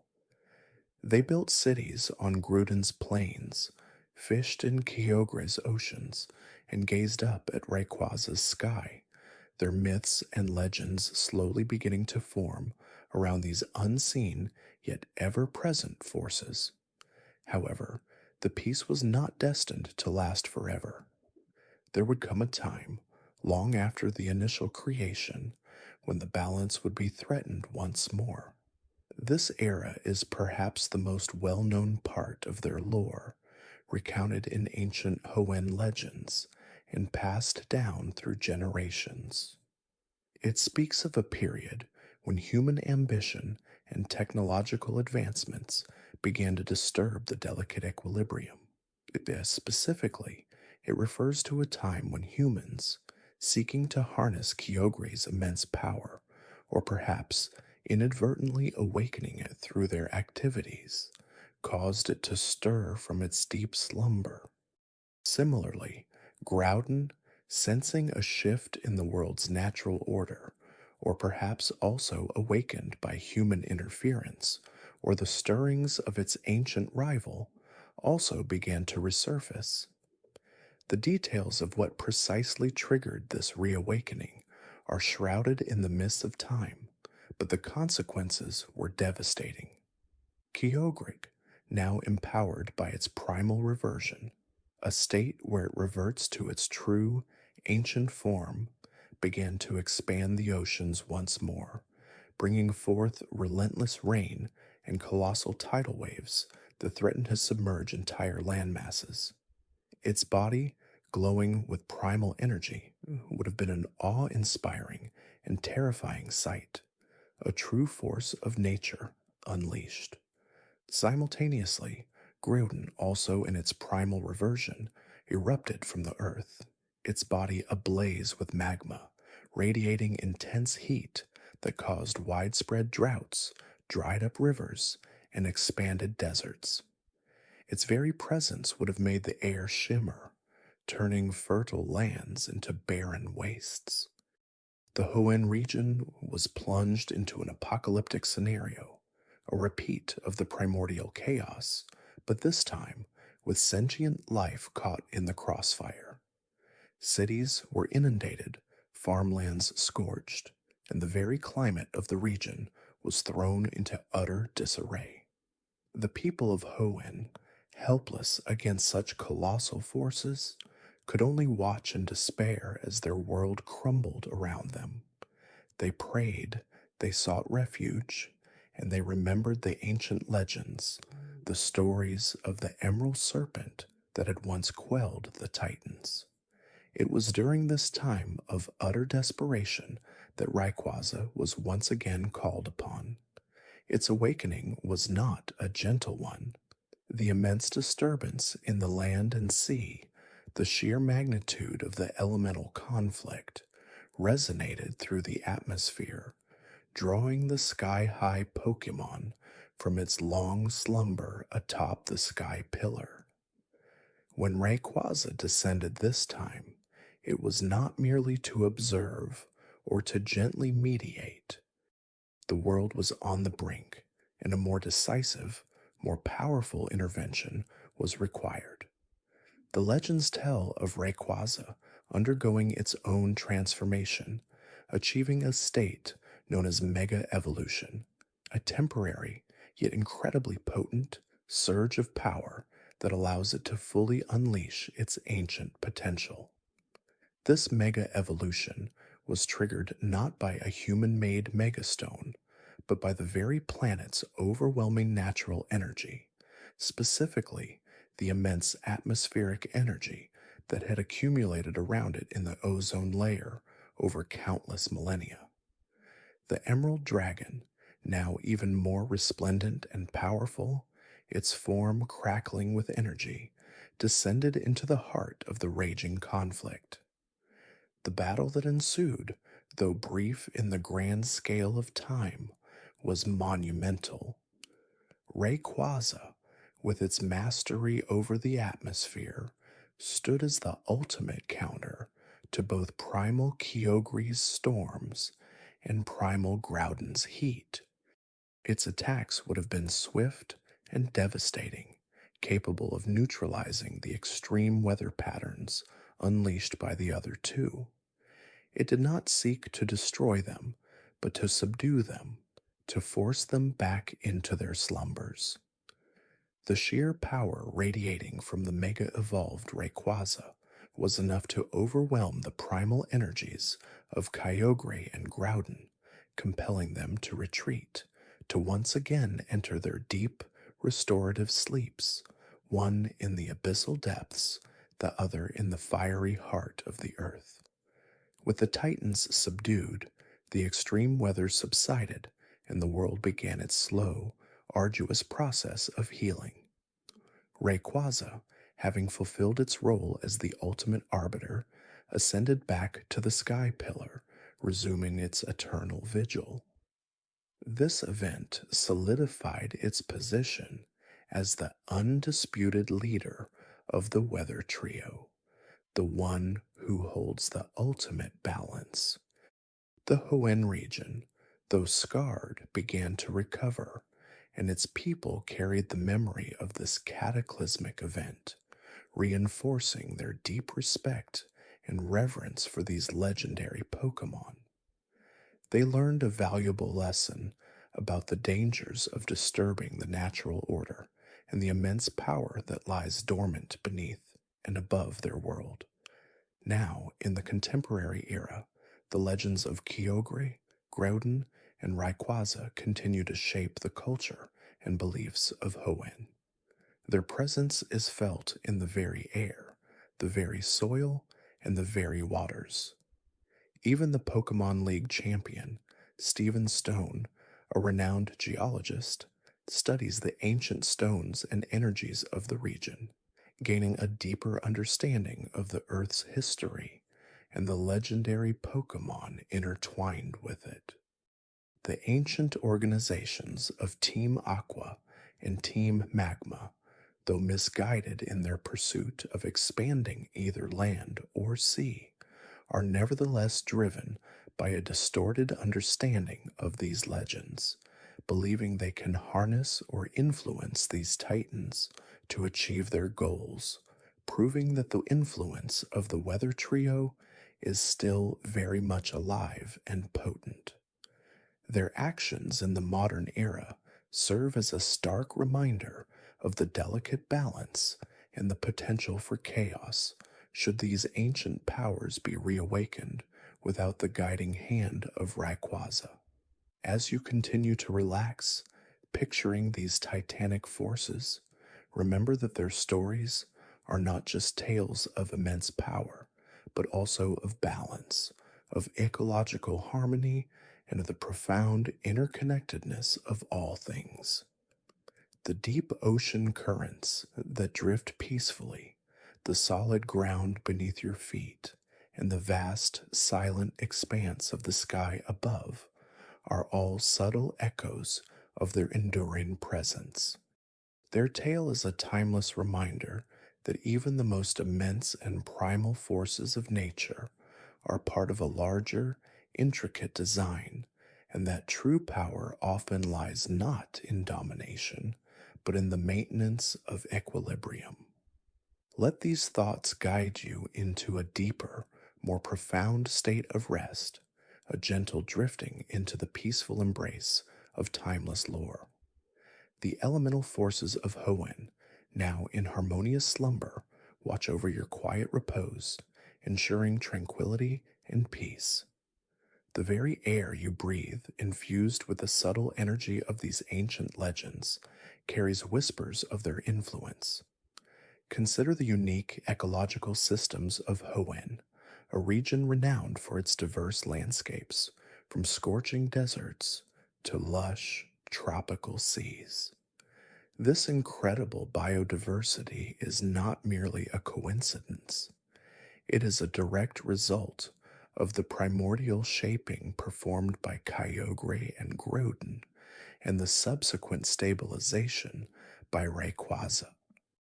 The deep sea trenches, carved out by Kyogre's immense power, created habitats for unique aquatic Pokémon that thrive in the crushing pressure and perpetual darkness. The volcanic islands, formed by Groudon's fiery eruptions, became fertile grounds for specific plant life and fire-type Pokémon adapted to the intense heat.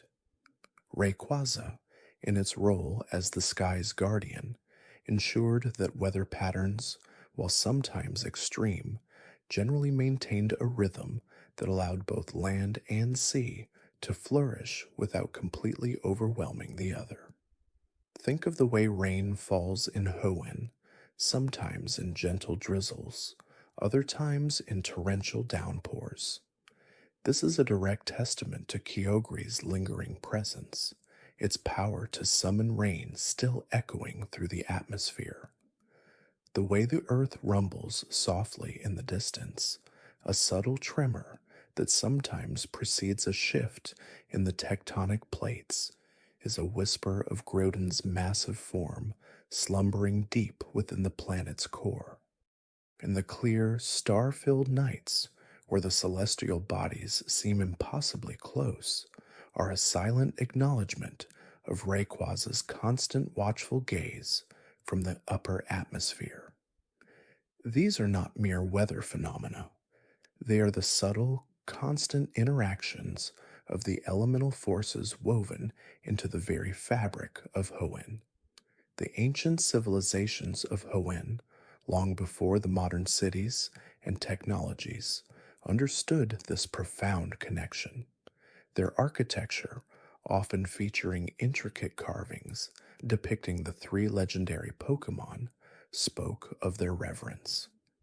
Temples dedicated to Kyogre were built near the coast, their altars facing the vast expanse of the ocean, where offerings of shells and pearls were left. Temples to Groudon were constructed atop mountains or within volcanic craters, where the warmth of the earth emanated and offerings of precious stones and minerals were made. And soaring spires and monuments, often reaching towards the heavens, were dedicated to Rayquaza, where prayers for clear skies and peaceful weather were offered. These ancient rituals and beliefs, passed down through generations, formed the bedrock of Hoenn's cultural identity. Even the Pokémon themselves, the myriad species that inhabit Hoenn, bear the marks of this ancient shaping. Consider the Relicanth, a living fossil whose existence highlights the deep geological timescales involved in the creation of Hoenn. Its ability to withstand immense deep-sea pressures speaks to an environment forged by Kyogre. Or the Camerupt, a Pokémon whose very body resembles a volcano.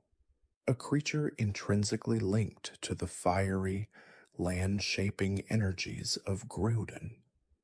And the Altaria, with its cloud-like wings, soaring gracefully through the sky, a creature seemingly born from Rayquaza's domain. These are not just creatures, they are living testaments to the historical interplay of these legendary titans. The Hoenn region's unique geography, with its central landmass surrounded by ocean and its distinct climate zones, perfectly illustrates the balance that Rayquaza tirelessly maintains. Without its intervention, The land would either be entirely submerged or the oceans would completely recede, neither scenario conducive to the incredible diversity of life found there. The very existence of Hoenn, as we know it, is a testament to the equilibrium forged and perpetually guarded by the sky-high Pokémon.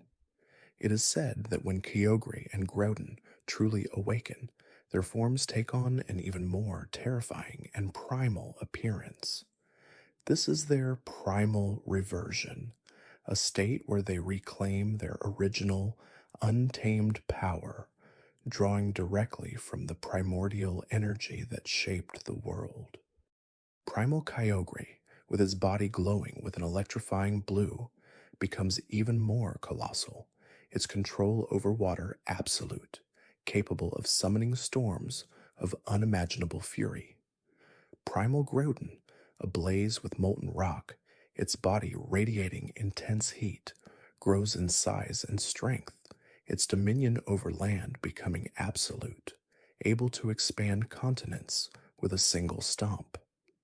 These forms represent the raw, unadulterated power these titans possessed before Rayquaza's intervention, a power that threatened to tear the world asunder. The concept of primal reversion is a crucial understanding, for it underscores the sheer magnitude of the threat that Kyogre and Groudon posed, and still pose if left unchecked. It is a reminder that the peace and stability of Hoenn are not guaranteed, but are rather a constant act of vigilance by Rayquaza. The balance is not static, it is a dynamic interplay of immense forces held in check by an even greater one. Even the Pokémon contests, a popular pastime in Hoenn, subtly reflect this reverence for nature and power. The beauty and grace displayed by Pokémon in these contests, the way they move and express themselves, can be seen as an echo of the natural world's inherent grandeur, a beauty born from the very forces that shaped the region. The trainers who participate, often with a deep bond to their Pokémon, are in their own way engaging with the natural energies that flow through Hoenn. As you continue to drift, imagine the vastness of space where Rayquaza makes its home, observing the tiny, vibrant planet below. It is a lonely vigil, yet a necessary one. Its emerald scales, shimmering in the cosmic void, reflect the distant stars, each sparkle a silent prayer for continued balance. Its roar, though rarely heard by human ears, is a sound that vibrates through the very fabric of the atmosphere, a warning to any who might disrupt the fragile harmony it protects. Consider the immense energy required for Kyogre to traverse the deepest parts of the ocean, moving with effortless grace through currents that would crush any other creature. Its blue skin, reflecting the depths, is a marvel of adaptation, perfectly suited to its watery domain. The pressure it exerts, the sheer volume of water it can displace, is a force beyond human comprehension. Its very presence influences ocean currents, guiding schools of fish and shaping marine ecosystems. And Groudon, slumbering in the Earth's fiery core, its red body radiating heat that sustains geothermal activity.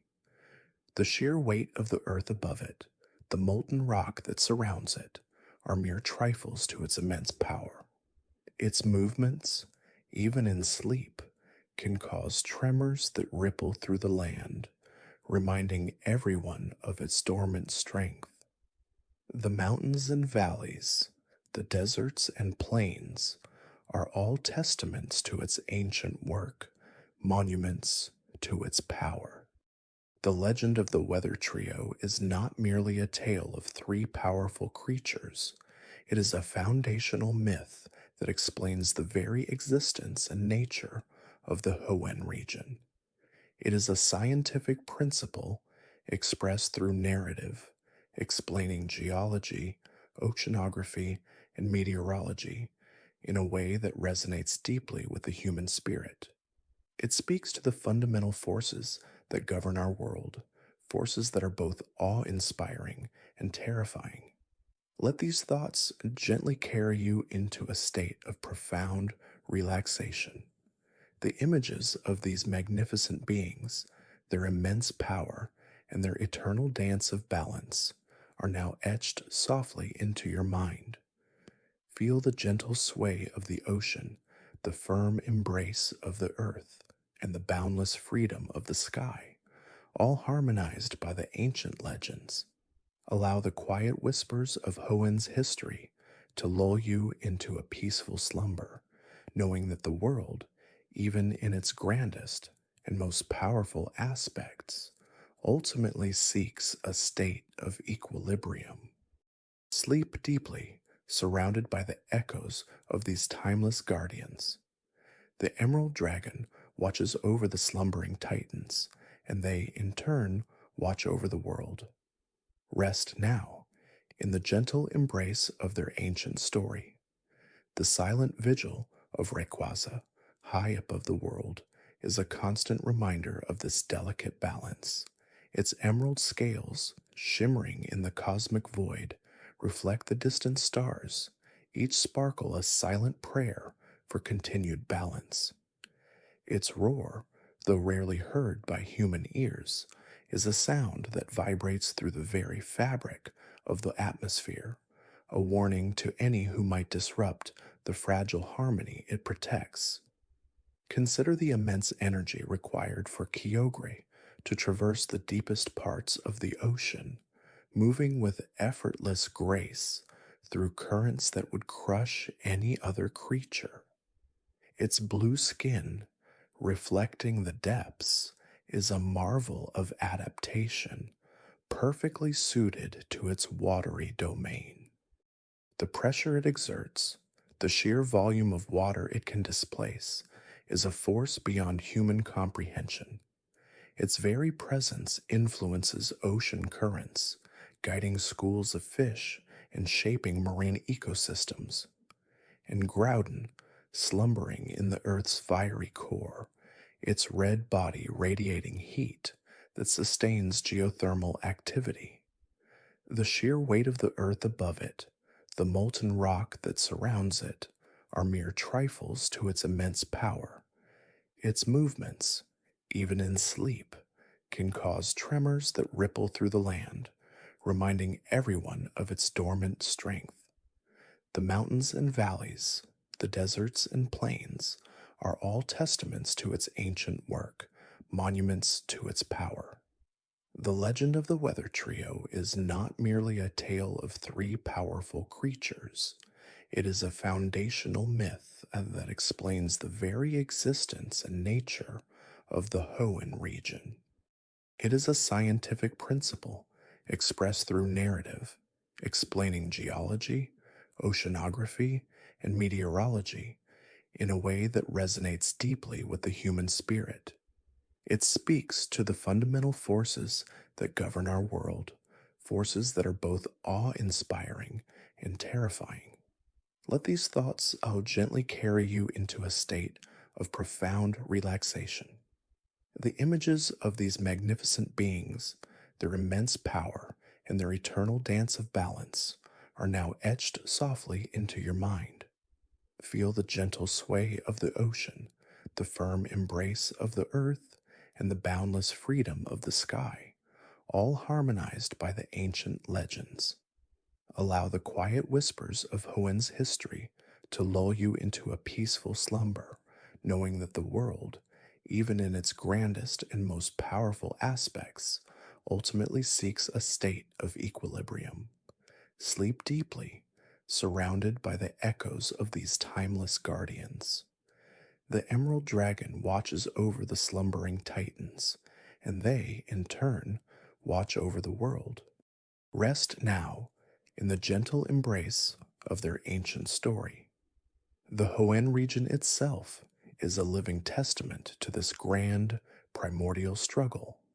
Its diverse landscapes, from the volcanic peaks of Mount Chimney to the serene depths of the marine caves are the direct consequence of Kyogre and Groudon's ancient rivalry. The jagged coastlines, sculpted by Kyogre's tidal surges, contrast with the sprawling deserts, baked by Groudon's intense heat. Every island, every river, every mountain range tells a silent story of their creative and destructive forces.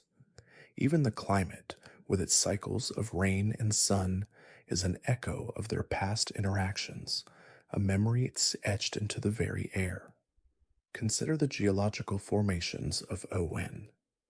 The jagged peaks of Jagged Pass, still steaming with volcanic activity, are a direct consequence of Groudon's fiery power.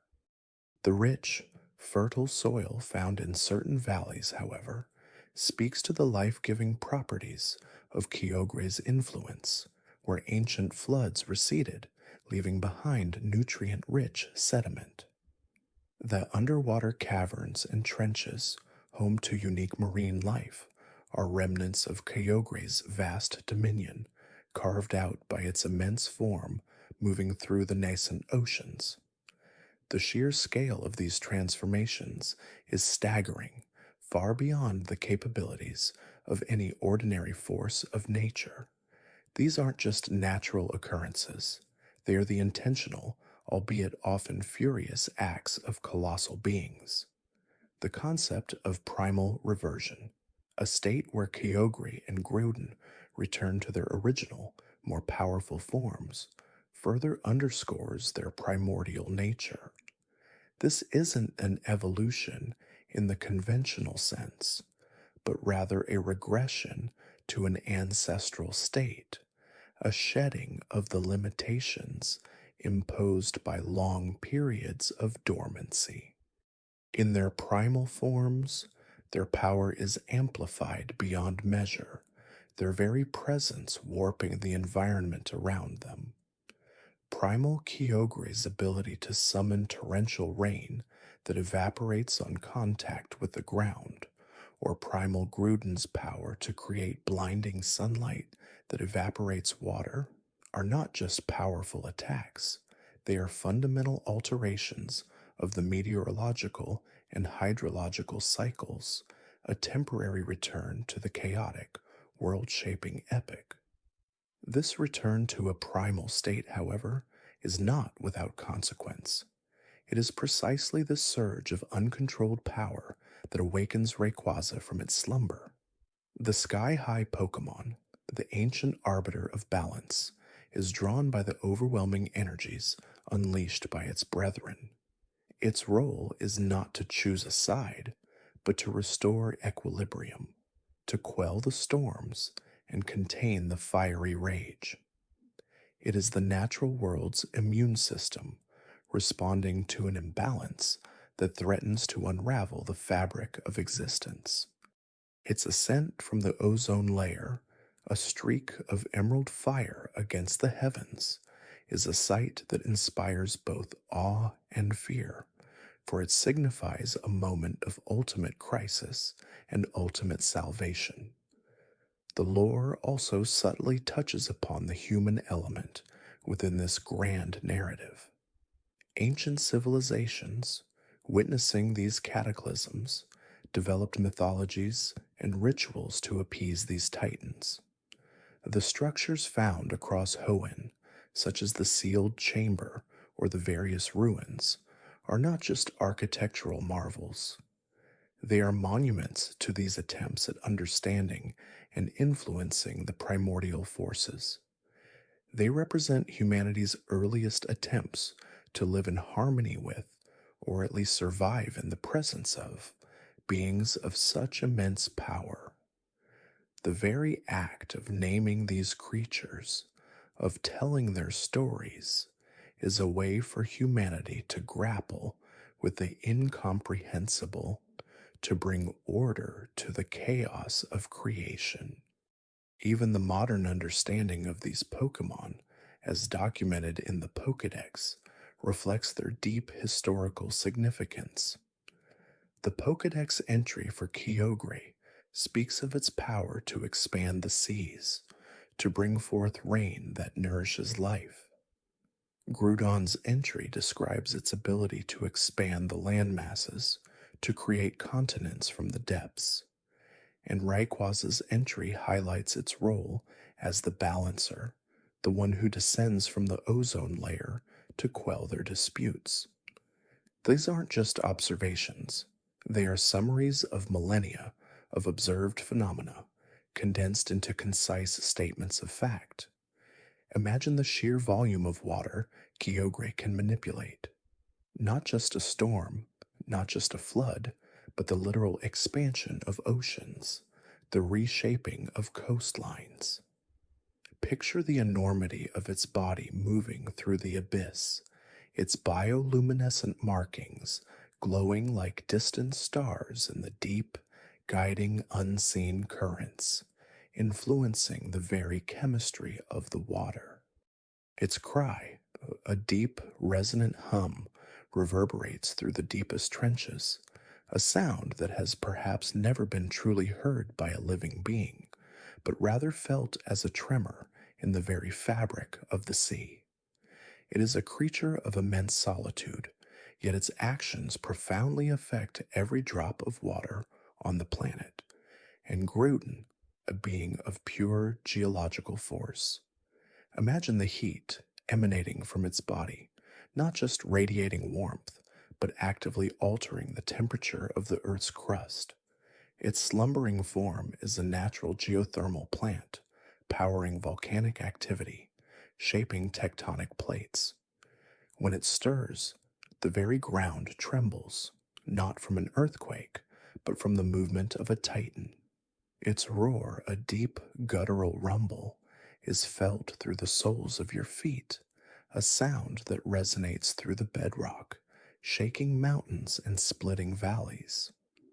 The molten rock that flows from active volcanoes is like the sweat from its brow, a testament to its internal furnace. It is the very embodiment of terraforming, a living engine of planetary construction. Rayquaza, soaring eternally in the planet's upper atmosphere, is a creature of breathtaking majesty and profound isolation. It exists in a realm beyond the clouds, where the air is thin and the stars shine with an unblinking intensity. Its emerald scales, a dazzling array of greens, golds, and faint blues, catch the cosmic rays, making it appear as a living constellation. The ribbons that float from its body are not decorative, they are extensions of its being, sensing atmospheric shifts, detecting the subtle energies released by its warring counterparts. Its speed is unimaginable, a blur across the sky, capable of traversing vast distances in mere moments, an arrow of emerald light descending to restore order. Its roar, though mighty, is also a sigh of weary patience, a sound that reminds the world of the fragile peace it constantly maintains. The interplay between these three forces creates a dynamic equilibrium. Without Kyogre, the world would be an arid wasteland, devoid of the life-giving waters that sustain almost all ecosystems. Without Groudon, the world would be a featureless ocean, lacking the land masses necessary for terrestrial life to flourish. And without Rayquaza, their inevitable clashes would lead to an endless cycle of destruction, consuming the very world they helped create. They are not merely powerful Pokémon. They are the fundamental pillars upon which the Hoenn region, and perhaps even the entire planet, rests. This intricate dance of creation and destruction, of balance and imbalance, is a concept that transcends mere fantasy. It delves into the philosophical questions of nature's power, humanity's place within it, and the eternal struggle between opposing forces. It teaches us about the interconnectedness of all things, how the deepest ocean is linked to the highest sky, and how the stability of the land depends on the temperament of the sea.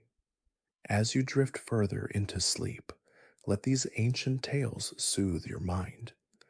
Imagine the vast, boundless ocean, calm and deep, its surface reflecting the moon.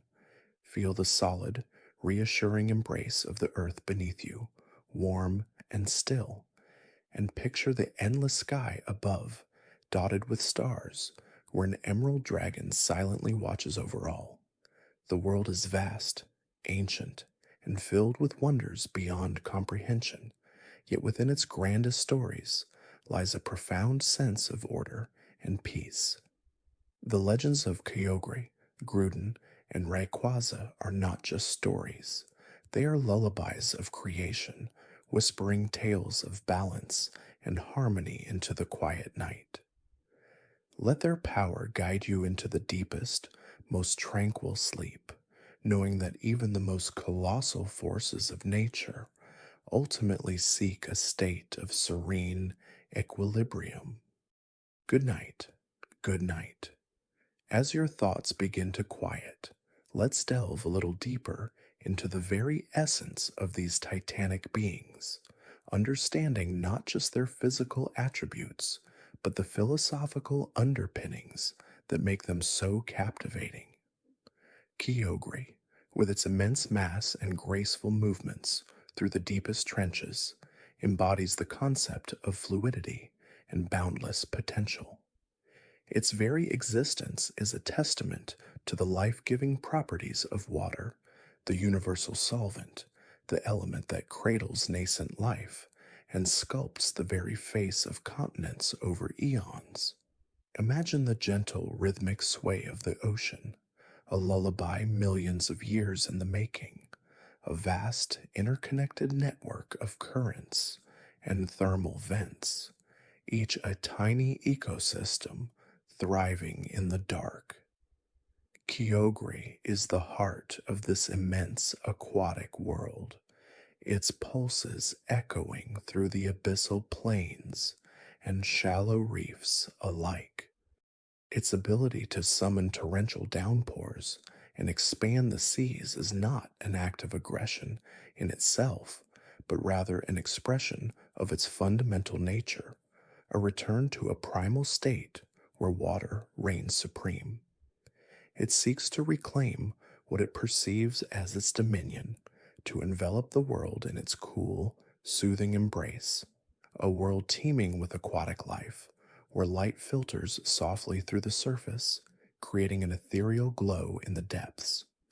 Groudon, on the other hand, is the very antithesis of this aqueous expanse. It is the unyielding foundation, the molten core given form, the steadfast land that provides purchase and stability. Its skin, a rugged tapestry of crimson and ochre, glows with an internal fire, a testament to the immense geothermal energy simmering beneath the surface. When Groudon stirs, the very earth trembles, mountains groan, and new land masses are thrust upwards from the churning depths. It represents the raw, untamed power of the geological forces that have shaped our planet, the slow, inexorable march of continental plates, the explosive birth of volcanoes, and the creation of fertile valleys from ancient lava flows. Its desire to expand the land is a primordial urge, a drive to create solid ground, to provide a canvas for terrestrial life to evolve and flourish. It is the warmth of the earth, the bedrock upon which civilizations are built, the source of minerals and resources that sustain modern life. Consider the silent, patient growth of a mountain range over millennia, the slow dance of erosion and uplift, the resilience of stone against the relentless forces of wind and water. Groudon is the embodiment of this enduring strength, a silent guardian of the terrestrial realm.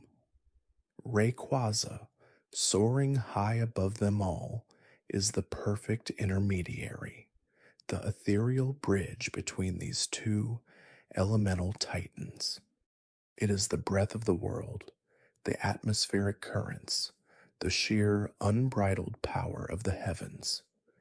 Its existence in the ozone layer, far above the concerns of land and sea, gives it a unique perspective, a detached wisdom that allows it to perceive the larger cosmic dance. Its role as the arbiter, the peacemaker, is not a learned behavior, but an intrinsic part of its being.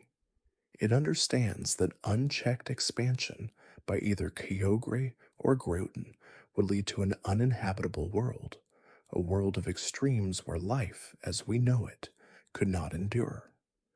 Rayquaza's power is not derived from land or sea, but from the very energy of the atmosphere, the cosmic radiation, and perhaps even the silent hum of the universe itself. Its movements are fluid yet precise, its strikes devastating yet controlled, always with the ultimate goal of restoring equilibrium. Imagine the vast, silent expanse of space above our planet, the delicate balance of gases and particles that allow life to thrive. Rayquaza is the living guardian of this delicate atmospheric envelope, ensuring that the planet remains a hospitable haven. The legends surrounding their awakenings and their ancient feuds speak to a time when the world was still raw, still forming, a period of immense geological and meteorological upheaval. It was a time when the boundaries between elements were less defined, and the struggle for dominance was a fundamental aspect of the planet's evolution. These clashes, though destructive, were also formative, shaping the very landscape of Hoenn, carving out its deep oceans and raising its majestic mountains. The stories are not just about battles, they are about creation through conflict, about the natural processes that forge a world from chaos. They remind us that even in the most intense natural events, there is an underlying purpose, a slow, deliberate shaping of the environment. Consider the human element within these ancient tales. Early civilizations, witnessing the catastrophic power of these legendary Pokémon, would have naturally interpreted them as divine beings, gods of the earth, sea, and sky. Their awe and fear would have led to elaborate rituals, sacred sites, and oral traditions passed down through generations. These legends would have served not only as explanations for natural phenomena, but also as moral lessons, reminding humanity of its small place in the grand scheme of things, and the importance of respecting the immense power of nature. They would have fostered a sense of humility, urging people to live in harmony with their environment, rather than attempting to dominate it. The ancient peoples of Hoenn, observing the ebb and flow of the tides, the eruption of volcanoes, and the fury of storms, would have seen the direct hand of Kyogre and Groudon at work, and the calming presence of Rayquaza as a divine intervention. The concept of primal reversion, a phenomenon that allows Kyogre and Groudon to return to their original, more powerful forms, further underscores their primordial nature. This isn't merely an evolution, it's a regression to a state of being prior to their legendary slumber, a time when their powers were unbridled and their influence over the planet was absolute. Primal Kyogre, with its body glowing with an internal, ethereal light, and primal Groudon, radiating an even more intense heat, represent the raw, untamed forces of creation that existed before the world settled into its current equilibrium. Their return to these forms is a stark reminder of the immense power that lies dormant, waiting to be unleashed, a power that, if left unchecked, could easily reshape the entire globe. Rayquaza's mega evolution, on the other hand, is a unique response to this primal resurgence. It doesn't revert to a past form, but transcends its current one, demonstrating a capacity for growth and adaptation, a testament to its role as the ultimate balancer.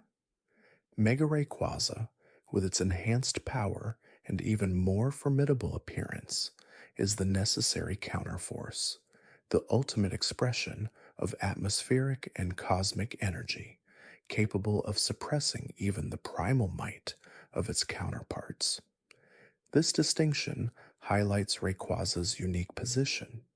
It doesn't seek to dominate, but to maintain, to regulate, to ensure that the delicate balance of life is preserved.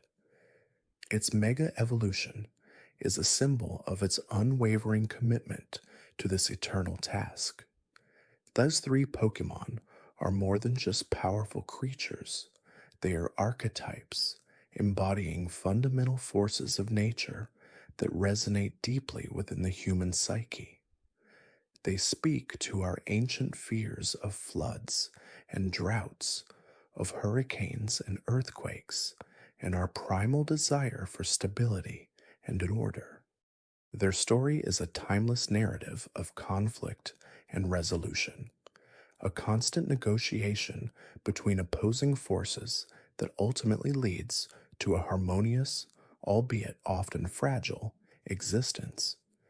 It's a story that unfolds not just in the world of Pokemon, but in the natural world around us every single day, in the subtle dance of weather patterns, the slow grind of geological processes, and the interconnectedness of all living things. As you continue to relax, let your mind wander to the incredible scale of this legends. Imagine the sheer volume of water Kyogre can summon, enough to submerge entire continents, or the immense heat Groudon radiates, capable of evaporating oceans and forging new land from molten rock. And then envision Rayquaza, a streak of emerald light descending from the vast expanse of space, piercing through the clouds, its roar echoing across the planet, a sound that commands respect and demands peace from its warring brethren. These are not just fantastical elements, they are metaphors for the awe-inspiring power of our own planet, the forces that have shaped its continents and oceans over billions of years. The Hoenn region itself is a living testament to their influence. Its diverse landscapes, from the volcanic ash fields to the deep sea trenches, from the lush forests to the arid deserts, all bear the scars and blessings of their ancient conflicts. Every mountain peak, every flowing river, every crashing wave whispers stories of these colossal beings. The trainers who journey through Hoenn are constantly reminded of this profound history, encountering remnants of their power, hearing the legends from elders, and sometimes even witnessing glimpses of their immense energy. The tranquility that settles over the world after Rayquaza intervenes is not a forced silence, but a natural return to equilibrium, a deep breath taken after a storm. It is the peace that comes from understanding that even the most destructive forces can be brought into balance by an even greater, more ancient power. This balance is not static. It is a dynamic process, a continuous adjustment, a flowing river of give and take. And in this understanding lies a profound sense of calm, a recognition that even in the face of immense power, there is an underlying order, a deep-seated rhythm to the universe. So as you drift further into the embrace of sleep, let the imagery of these ancient guardians wash over you. The deep, calming blue of Kyogre, representing the serene depths of the ocean, the strong, grounding red of Groudon, symbolizing the unwavering strength of the earth, and the vibrant, soaring green of Rayquaza, embodying the endless, peaceful expanse of the sky. These colors, these forces, these legends are now woven into the fabric of your dreams, guiding you gently towards a night of profound rest and peaceful slumber. The world is safe, balanced, and eternally watched over. Rest deeply now within this ancient and beautiful harmony. The Hoenn region, in its very essence, is a tapestry woven from the threads of these three colossal beings. Its mythology is not merely a collection of tales, but a living history embedded in the very geology of the land. Consider the intricate dance of land and sea that defines Hoenn. The jagged coastlines, the abundant islands, the deep underwater caverns, and the towering volcanic peaks are all direct consequences of the primordial struggles between Kyogre and Groudon. Imagine, if you will, the earth trembling as Groudon, in its primal form, began to push tectonic plates, causing mountains to rise from the depths, molten rock erupting from fissures, cooling and solidifying to form new land masses. The very air would have shimmered with intense heat, the ground cracking under its immense power, shaping the very continents we now recognize. Simultaneously, Kyogre, in its primal resurgence, would have commanded the vast oceans, drawing forth immense tsunamis that carved out valleys and inlets, submerging coastal regions, and creating the deep trenches that still exist today, echoing with the whispers of ancient waters. The torrential downpours it unleashed would have scoured the newly formed land, eroding softer rock and shaping the gentle slopes and fertile plains that would later cradle human settlements and diverse ecosystems. This wasn't a quick, violent clash, but a prolonged, epic-spanning conflict, a geological ballet of creation and destruction, each titan vying for dominance, each attempting to reshape the world in its own image. The very air would have been thick with the scent of steam and volcanic ash, the sky a perpetual canvas of storm clouds and fiery eruptions. And then, soaring above this cataclysm, would be Rayquaza, the silent observer, its serpentine form a beacon of emerald against the chaotic backdrop. It would watch, not with indifference, but with a deep understanding of the delicate balance that was being threatened. Its intervention would be a last resort, a powerful yet gentle assertion of order. When Rayquaza descends, the very atmosphere shifts, the air stills, and the raging storms and volcanic fury begin to subside. Its cry is not merely a sound, but a force that resonates with the planet's core, an ancient melody that reminds the warring titans of their place within the grand scheme of existence. This isn't about one victor and one vanquished. It's about the restorations of harmony, a return to the natural rhythm of the world. The Hoenn region's unique climate patterns are also a direct legacy of this ancient conflict. The stark contrast between the lush, rainy eastern side and the arid, desert-like western side is a direct reflection of Kyogre's and Groudon's lingering influence. Even today, scientists and researchers within the Pokémon world study these phenomena, trying to understand the residual energies that still emanate from the deep sea and the volcanic earth.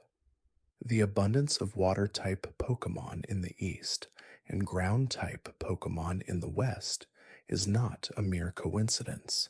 It's an ecological adaptation, a testament to the enduring impact of the weather trio. The very biomes themselves are living monuments to their power. Consider the red and blue orbs, those mysterious artifacts that hold the key to awakening the primal forms of Groudon and Kyogre. These aren't just enchanted stones, they are conduits of immense natural energy, ancient relics that have absorbed the very essence of their respective titans over millennia. The orbs act as amplifiers, drawing forth the dormant power within Groudon and Kyogre, allowing them to transcend their current forms and return to their primordial states, where their power is truly unleashed, unfettered by the constraints of their current physical manifestations. It's a dangerous dance, unleashing such raw, untamed power as seen in the events that transpired in the modern era of Hoenn. The awakening of Primal Groudon and Primal Kyogre in contemporary times serves as a stark reminder that these ancient forces are not merely relegated to myth, but are ever present, slumbering beneath the surface, waiting for the opportune moment or the misguided hand to stir them once more. The desperate efforts of Team Magma and Team Aqua, driven by their respective ideologies, one seeking to expand land, the other to expand sea, unwittingly tapped into these dormant powers, nearly plunging the world into a new era of primordial chaos. Their intentions, however flawed, sparked a resurgence of the ancient conflict, forcing Rayquaza to once again descend from its celestial perch.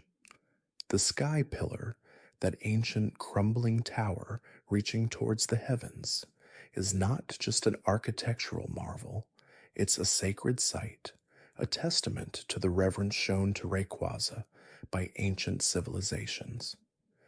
Legends say it was built by humans who witnessed Rayquaza's power firsthand, who sought to honor the sky deity and perhaps even to offer a pathway for its return should the need arise.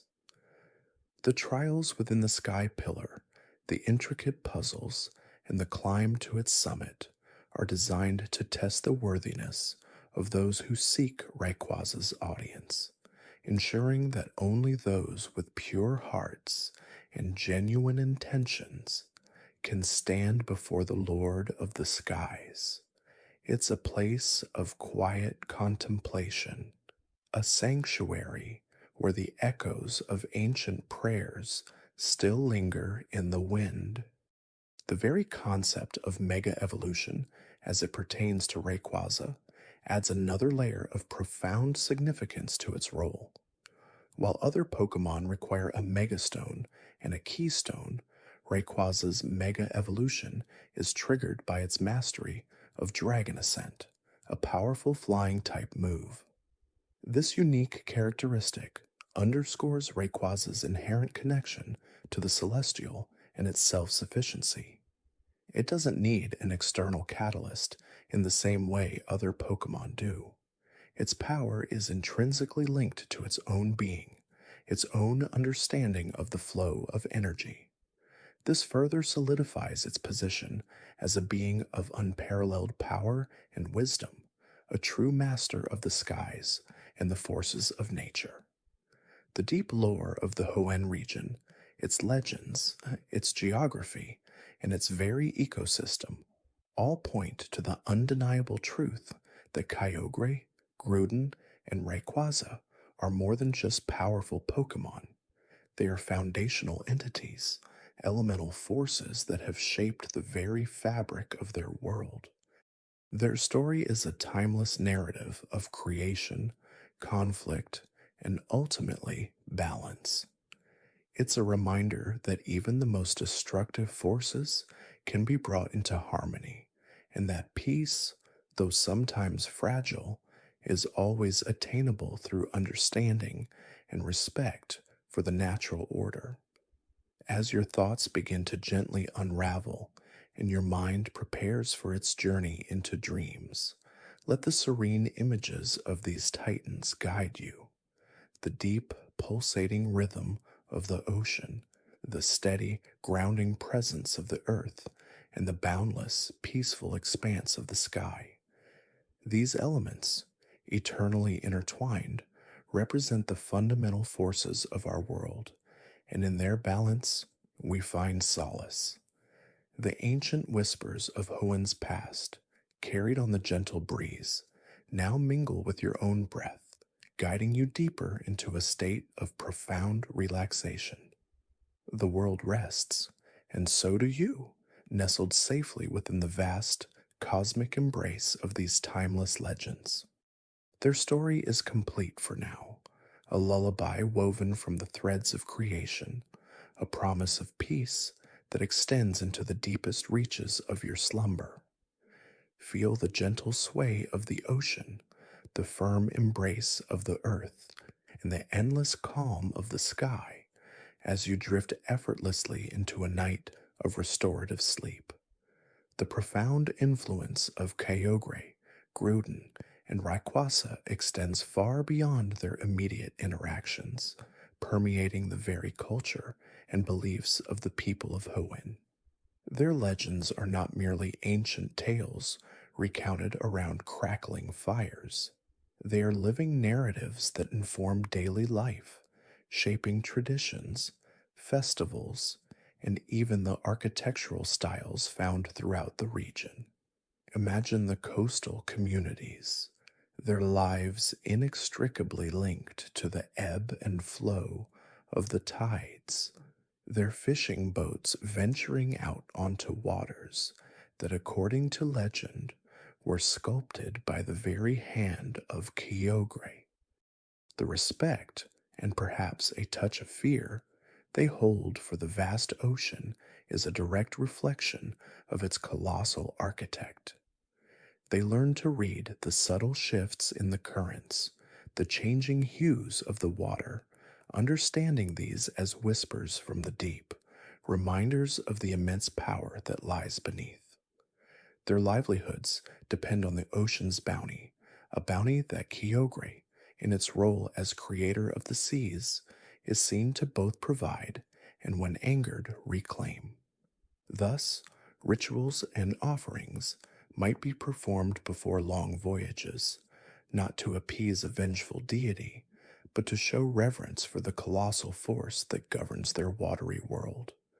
Similarly, the inland dwellers, those who cultivate the fertile plains and mine the rich minerals from the earth, live under the enduring shadow of Groudon. The very ground they walk on, the mountains that punctuate their horizons, the volcanic activity that occasionally rumbles beneath their feet, all are testaments to Groudon's shaping power.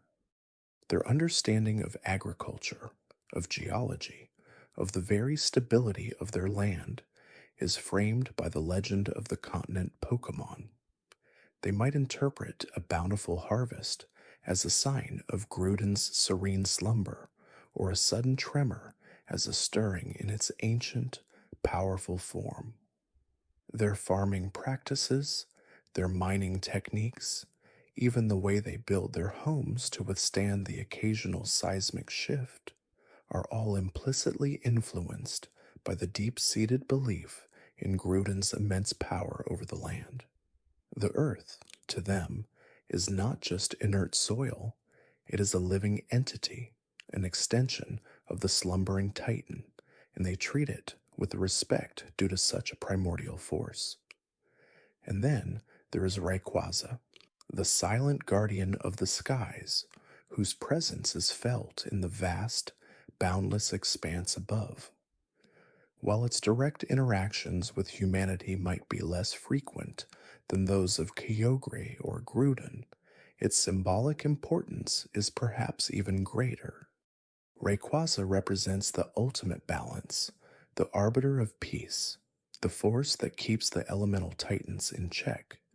Its image might adorn temples, its likeness etched into ancient relics, serving as a constant reminder of the delicate equilibrium that governs their world.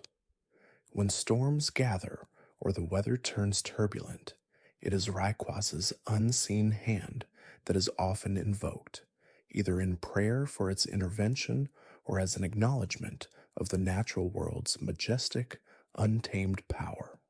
The very air they breathe, the clouds that bring rain, the sunlight that warms their fields, all are under the silent purview of the sky-high Pokémon, fostering a sense of awe and wonder. Beyond these direct cultural influences, the scientific community within Hoenn also finds itself inextricably linked to these legends. While they might seek empirical explanations for natural phenomena, the sheer scale and consistency of the Kyogre, Groudon, and Rayquaza narratives often become a framework for their understanding.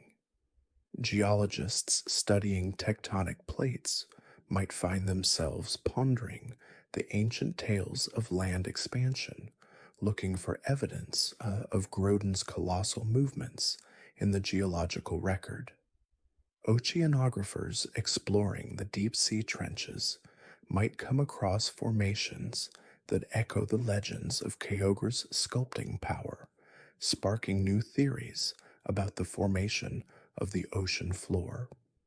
Even meteorologists, tracking weather patterns, cannot entirely dismiss the notion of a greater force orchestrating the celestial dance, especially when confronted with the powerful, almost supernatural shifts in climate that the legends describe. The lore provides a poetic, albeit mythical, explanation for the very foundations of their world, a narrative that has persisted across millennia, guiding both the spiritual and the intellectual explorations of the region's inhabitants. The relationship between these three titans also offers a profound philosophical lesson that resonates through the ages: the necessity of balance. Individually, Kyogre and Groudon represent forces of creation that, left unchecked, can quickly become forces of destruction. An endlessly expanding ocean would engulf all land, just as an endlessly expanding landmass would desiccate all water. Their very existence is predicated on opposition, a dynamic tension that without intervention would lead to cataclysm. It is Rayquaza, the embodiment of the sky and the atmospheric balance, that acts as the fulcrum, the mediating force that prevents absolute chaos. This philosophical understanding of balance is not just theoretical. It translates into the Hoenn people's approach to life, to conflict resolution, and to their relationship with the environment. They learn that unchecked ambition, whether in resource extraction or territorial expansion, can lead to imbalance and suffering, mirroring the destructive potential of an unchecked Kyogre or Groudon. They strive for harmony, for respectful coexistence with nature, recognizing that their well-being is intrinsically linked to the equilibrium maintained by these ancient powers. Consider the very landscape of Hoenn itself, a vibrant tapestry woven from the interplay of land and sea, punctuated by towering mountains and active volcanoes. This geographical diversity is not accidental. It is a living testament to the epic struggle and subsequent truce between Kyogre and Groudon, overseen by Rayquaza. The region's unique biomes, from the tropical rainforests near the coast, nourished by the ocean's breath, to the arid volcanic plains further inland, shaped by the Earth's fiery heart, all reflect the elemental contributions of the trio. Each landscape tells a part of their story, a silent geological narrative etched into the very crust of the planet. The deep-sea trenches are Kyogre's signature. The jagged mountain ranges, Groudon's enduring presence, and the clear, vast skies above Rayquaza's eternal watch. Even the Pokémon that inhabit Hoenn seem to have evolved in response to these titans. Water-type Pokémon thrive in the abundant oceans and rivers, their existence intrinsically linked to Kyogre's domain. Ground and rock-type Pokémon dominate the land masses, their forms adapted to the rugged terrain forged by Groudon. And flying-type Pokémon, with their mastery of the air currents, are the natural inhabitants of Rayquaza's realm, their graceful movements a constant homage to the sky's supreme guardian. This intricate web of life, this delicate ecosystem, is a direct consequence of the elemental powers wielded by the Weather Trio. Their influence is not merely historical, it is continuous, a subtle yet omnipresent force that shapes the very evolutionary paths of the region's diverse fauna. The emergence of powerful organizations like Team Aqua and Team Magma, though villainous in their actions, also underscores the deep-seated belief in these legends. Their motivations, however misguided and destructive, stem from a fundamental interpretation of Kyogre and Groudon's powers. Team Aqua, driven by the desire to expand the seas, genuinely believes that a world dominated by water would be a better, purer place, echoing Kyogre's Oceanic creation. Team Magma, conversely, seeks to expand the land, convinced that a world of vast continents and stable ground would lead to greater progress and stability, aligning with Groudon's terrestrial shaping. These teams, in their fanatical devotion, represent a dangerous extremism born from a selective and warped understanding of the ancient lore. Their actions serve as a stark warning about the perils of disrupting the natural balance and the catastrophic consequences that can arise when the power of these legendary Pokémon is sought for selfish and destructive ends. Their stories, often culminating in the awakening of the Titans and the subsequent intervention of Rayquaza, serve as modern-day parables, reinforcing the ancient wisdom about balance and the inherent dangers of elemental imbalance. As the quiet drifts through the air and the gentle rhythm of your breathing deepens, consider the enduring legacy of Kyogre, Groudon, and Rayquaza. They are not merely creatures of immense power. They are symbols, archetypes that represent the fundamental forces of our world. The ocean's depths, the earth's steadfastness, and the sky's boundless freedom. Their story is a whisper from the dawn of time, a reminder that even in the greatest conflicts, there is a path to harmony. Their ancient dance of creation and conflict, now settled into a peaceful slumber, continues to shape the world around them, a silent testament to their timeless power. Let the imagery of these magnificent beings wash over you now, a soothing current carrying you towards the shores of sleep. The boundless, clear blue of Kyogre's ocean, stretching beyond the horizon, inviting you to release all tension. The solid, comforting embrace of Groudon's earth, grounding you, providing a sense of unwavering security. And the infinite, peaceful expanse of Rayquaza's sky, a canopy of calm, inviting your mind to wander freely among the stars. These aren't just figures from a story. They are elements of existence, woven into the very fabric of rest.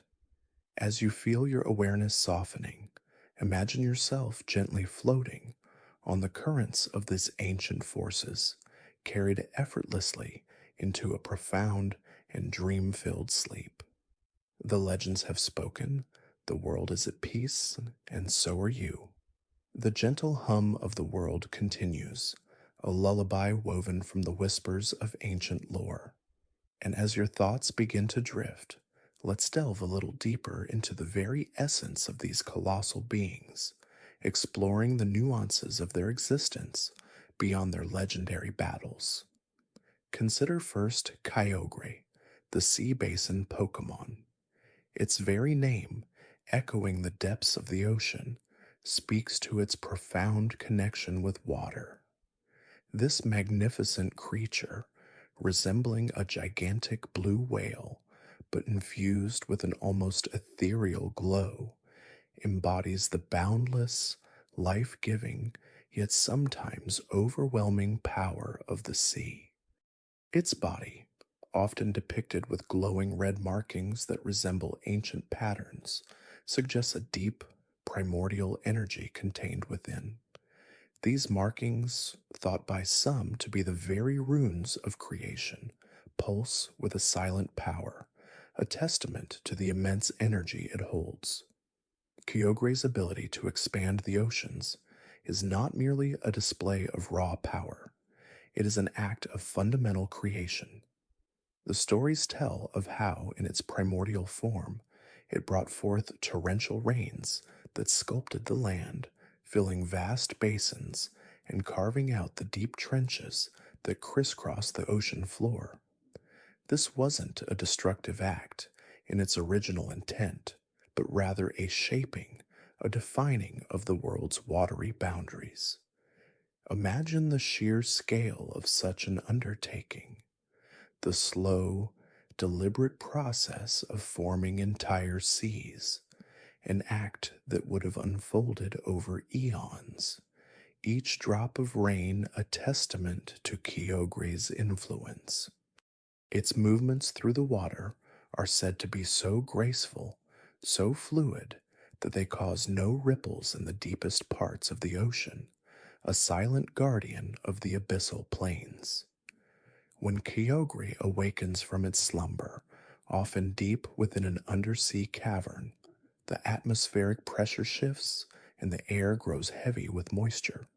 Clouds gather, dark and pregnant with rain, and the scent of the sea becomes pervasive, even far inland. The very air seems to hum with an anticipation of the deluge to come. Its signature move, Origin Pulse, is a spectacular manifestation of its power, a concentrated blast of pure water energy that can reshape coastlines and summon colossal tidal waves. This move isn't just an attack, it's a testament to its control over the very molecules of water, bending them to its will. The legends speak of ancient civilizations offering sacrifices and prayers to Kyogre, seeking its favor for bountiful fishing or protection from droughts, recognizing its crucial role in the water cycle that sustains all life. Its presence, or whether active or dormant, is intrinsically linked to the health and vitality of the world's oceans. Now let us turn our attention to Groudon, the continent Pokémon. In stark contrast to Kyogre's fluid grace, Groudon is an embodiment of unyielding strength and terrestrial might. Its resemblance to a gigantic, bipedal dinosaur covered in hardened magma-like plates speaks to its raw, primal power. The glowing red patterns etched into its body, much like Kyogre's, are also believed to be ancient script, pulsating with the fiery heart of the planet. These markings are not merely decorative, they are conduits of its incredible power, hinting at the molten core from which its energy springs. Groudon's influence on the world is one of expansion and stability. The ancient tales recount how it uplifted vast land masses from the primordial sea, forming continents and islands with its sheer strength. This wasn't a violent tearing apart, but a steady, inexorable rise, a slow and powerful assertion of earth over water. Imagine the colossal effort involved, the grinding of tectonic plates, the slow emergence of mountains and plateaus, all guided by Groudon's immense will. It is said that where Groudon once walked, volcanoes erupted, and new land was forged from molten rock, cooling and solidifying into fertile ground. Its footsteps left indelible marks on the landscape, shaping the very foundations of the world we know. When Groudon stirs from its deep slumber, usually within the Earth's fiery core or a volcanic chamber, the air becomes dry and intensely hot. The ground trembles with a low, resonant rumble, and dust motes dance in the dry, still air. The scent of sulfur and minerals fills the atmosphere, a precursor to the intense heat it brings. Its signature move, Precipice Blades, is a terrifying display of its dominion over the earth, summoning colossal, jagged pillars of rock from the ground, capable of tearing through even the most formidable defenses. This move is not merely an assault, it is a manifestation of its ability to manipulate the very crust of the planet, bending geological forces to its will. Ancient peoples, fearing droughts and seeking fertile land for crops, would often perform rituals to appease Groudon, acknowledging its power over the Earth's bounty and its potential for destructive dryness. Its presence, whether active or dormant, is inextricably linked to the stability and generosity of the land. And then there is Rayquaza, the sky-high Pokémon, a being of unparalleled majesty and serenity, dwelling in the ozone layer, far above the earthly squabbles of its brethren. Its serpentine form, adorned with emerald scales and golden rings that sparkle like distant stars, evokes an image of celestial power and ethereal grace. Unlike Kyogre and Groudon, whose forms are deeply rooted in their respective elements, Rayquaza transcends such boundaries, embodying the vast, untamed expanse of the sky itself. Its glowing eyes, often depicted as surveying the world below with a calm, discerning gaze, speak of a profound wisdom gathered over millennia. Rayquaza's role in the ancient conflicts was not one of creation or destruction, but of arbitration and restoration. It is the peacekeeper, the balancer, the force that intervenes when the elemental powers of Kyogre and Groudon spiral out of control, threatening to unravel the very fabric of existence. Its very presence in the ozone layer, a delicate shield protecting the planet, underscores its role as a guardian of balance. Imagine its silent vigil, watching the world unfold, only descending when the harmony is irrevocably threatened. Its descent from the heavens is often heralded by a sudden clearing of the skies, a moment of profound silence, as if the very air holds its breath in anticipation of its arrival. The wind itself seems to whisper its name, carrying an ancient reverence. When Rayquaza descends, the air around it crackles with an almost palpable energy, a sense of immense power held in check. But unlike the tumultuous auras of Kyogre and Groudon, Rayquaza's aura is one of serene authority, a calming presence that nonetheless commands absolute respect. Its signature move, Dragon Ascent, is a breathtaking display of aerial mastery and devastating power. A swift, elegant dive from the heavens that leaves a trail of pure energy in its wake. This move is not merely an attack. It is a statement, a forceful assertion of its dominion over the skies and its unwavering commitment to restoring equilibrium. Ancient legends often portray Rayquaza as a benevolent deity, a dragon of the heavens revered for its wisdom and its ability to quell storms and bring clear skies. Its story is a constant reminder that even the most destructive conflicts can be resolved, and that balance, though sometimes fragile, is always attainable. The intertwining destinies of the three titans form the very bedrock of the Hoenn region's spiritual and environmental identity. Their ancient conflict and subsequent truce are not just historical events, they are ongoing metaphors for the delicate balance of nature, the constant interplay between land and sea, the ever present sky watching over it all, are reflections of their enduring influence. Even in their dormancy, their presence resonates through the region, shaping its weather patterns, its geological formations, and even the temperament of its inhabitants. Consider the diverse ecosystems of Hoenn, a direct result of their primordial shaping. The lush, verdant forests and fertile plains owe their existence to Groudon's land-forming prowess, while the sprawling oceans, teeming with unique marine life, are Kyogre's enduring legacy.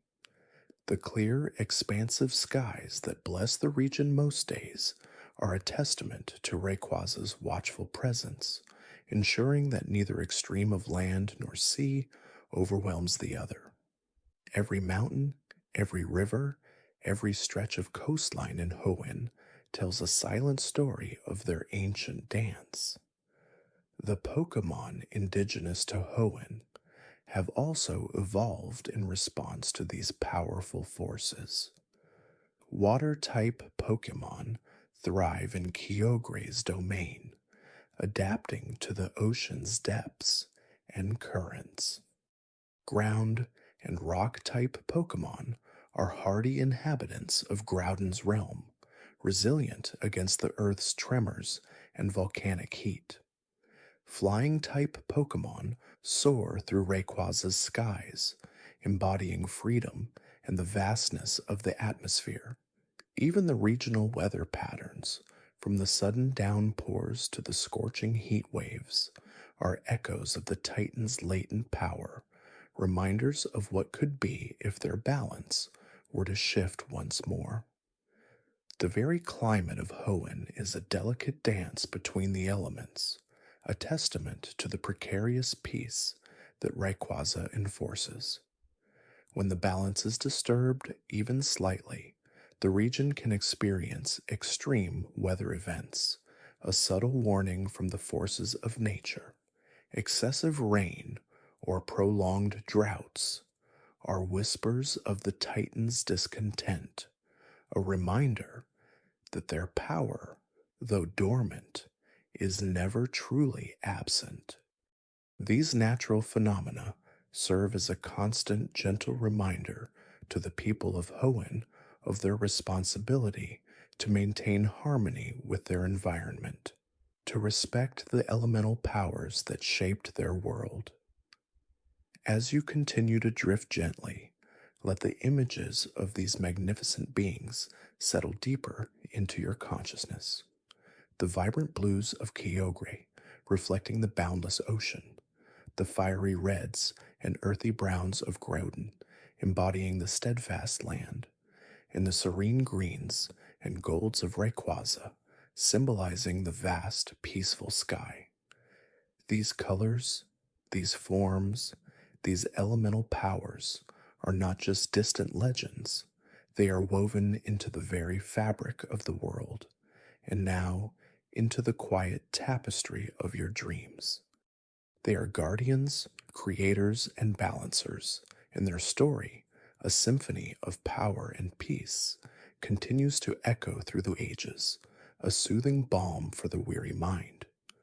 Rest now, knowing that the world is watched over, and that even the grandest conflicts can find their resolution in a profound and lasting peace. Let the gentle whispers of their lore guide you deeper into the quiet depths of sleep, where dreams unfold like ancient stories under a starlit sky.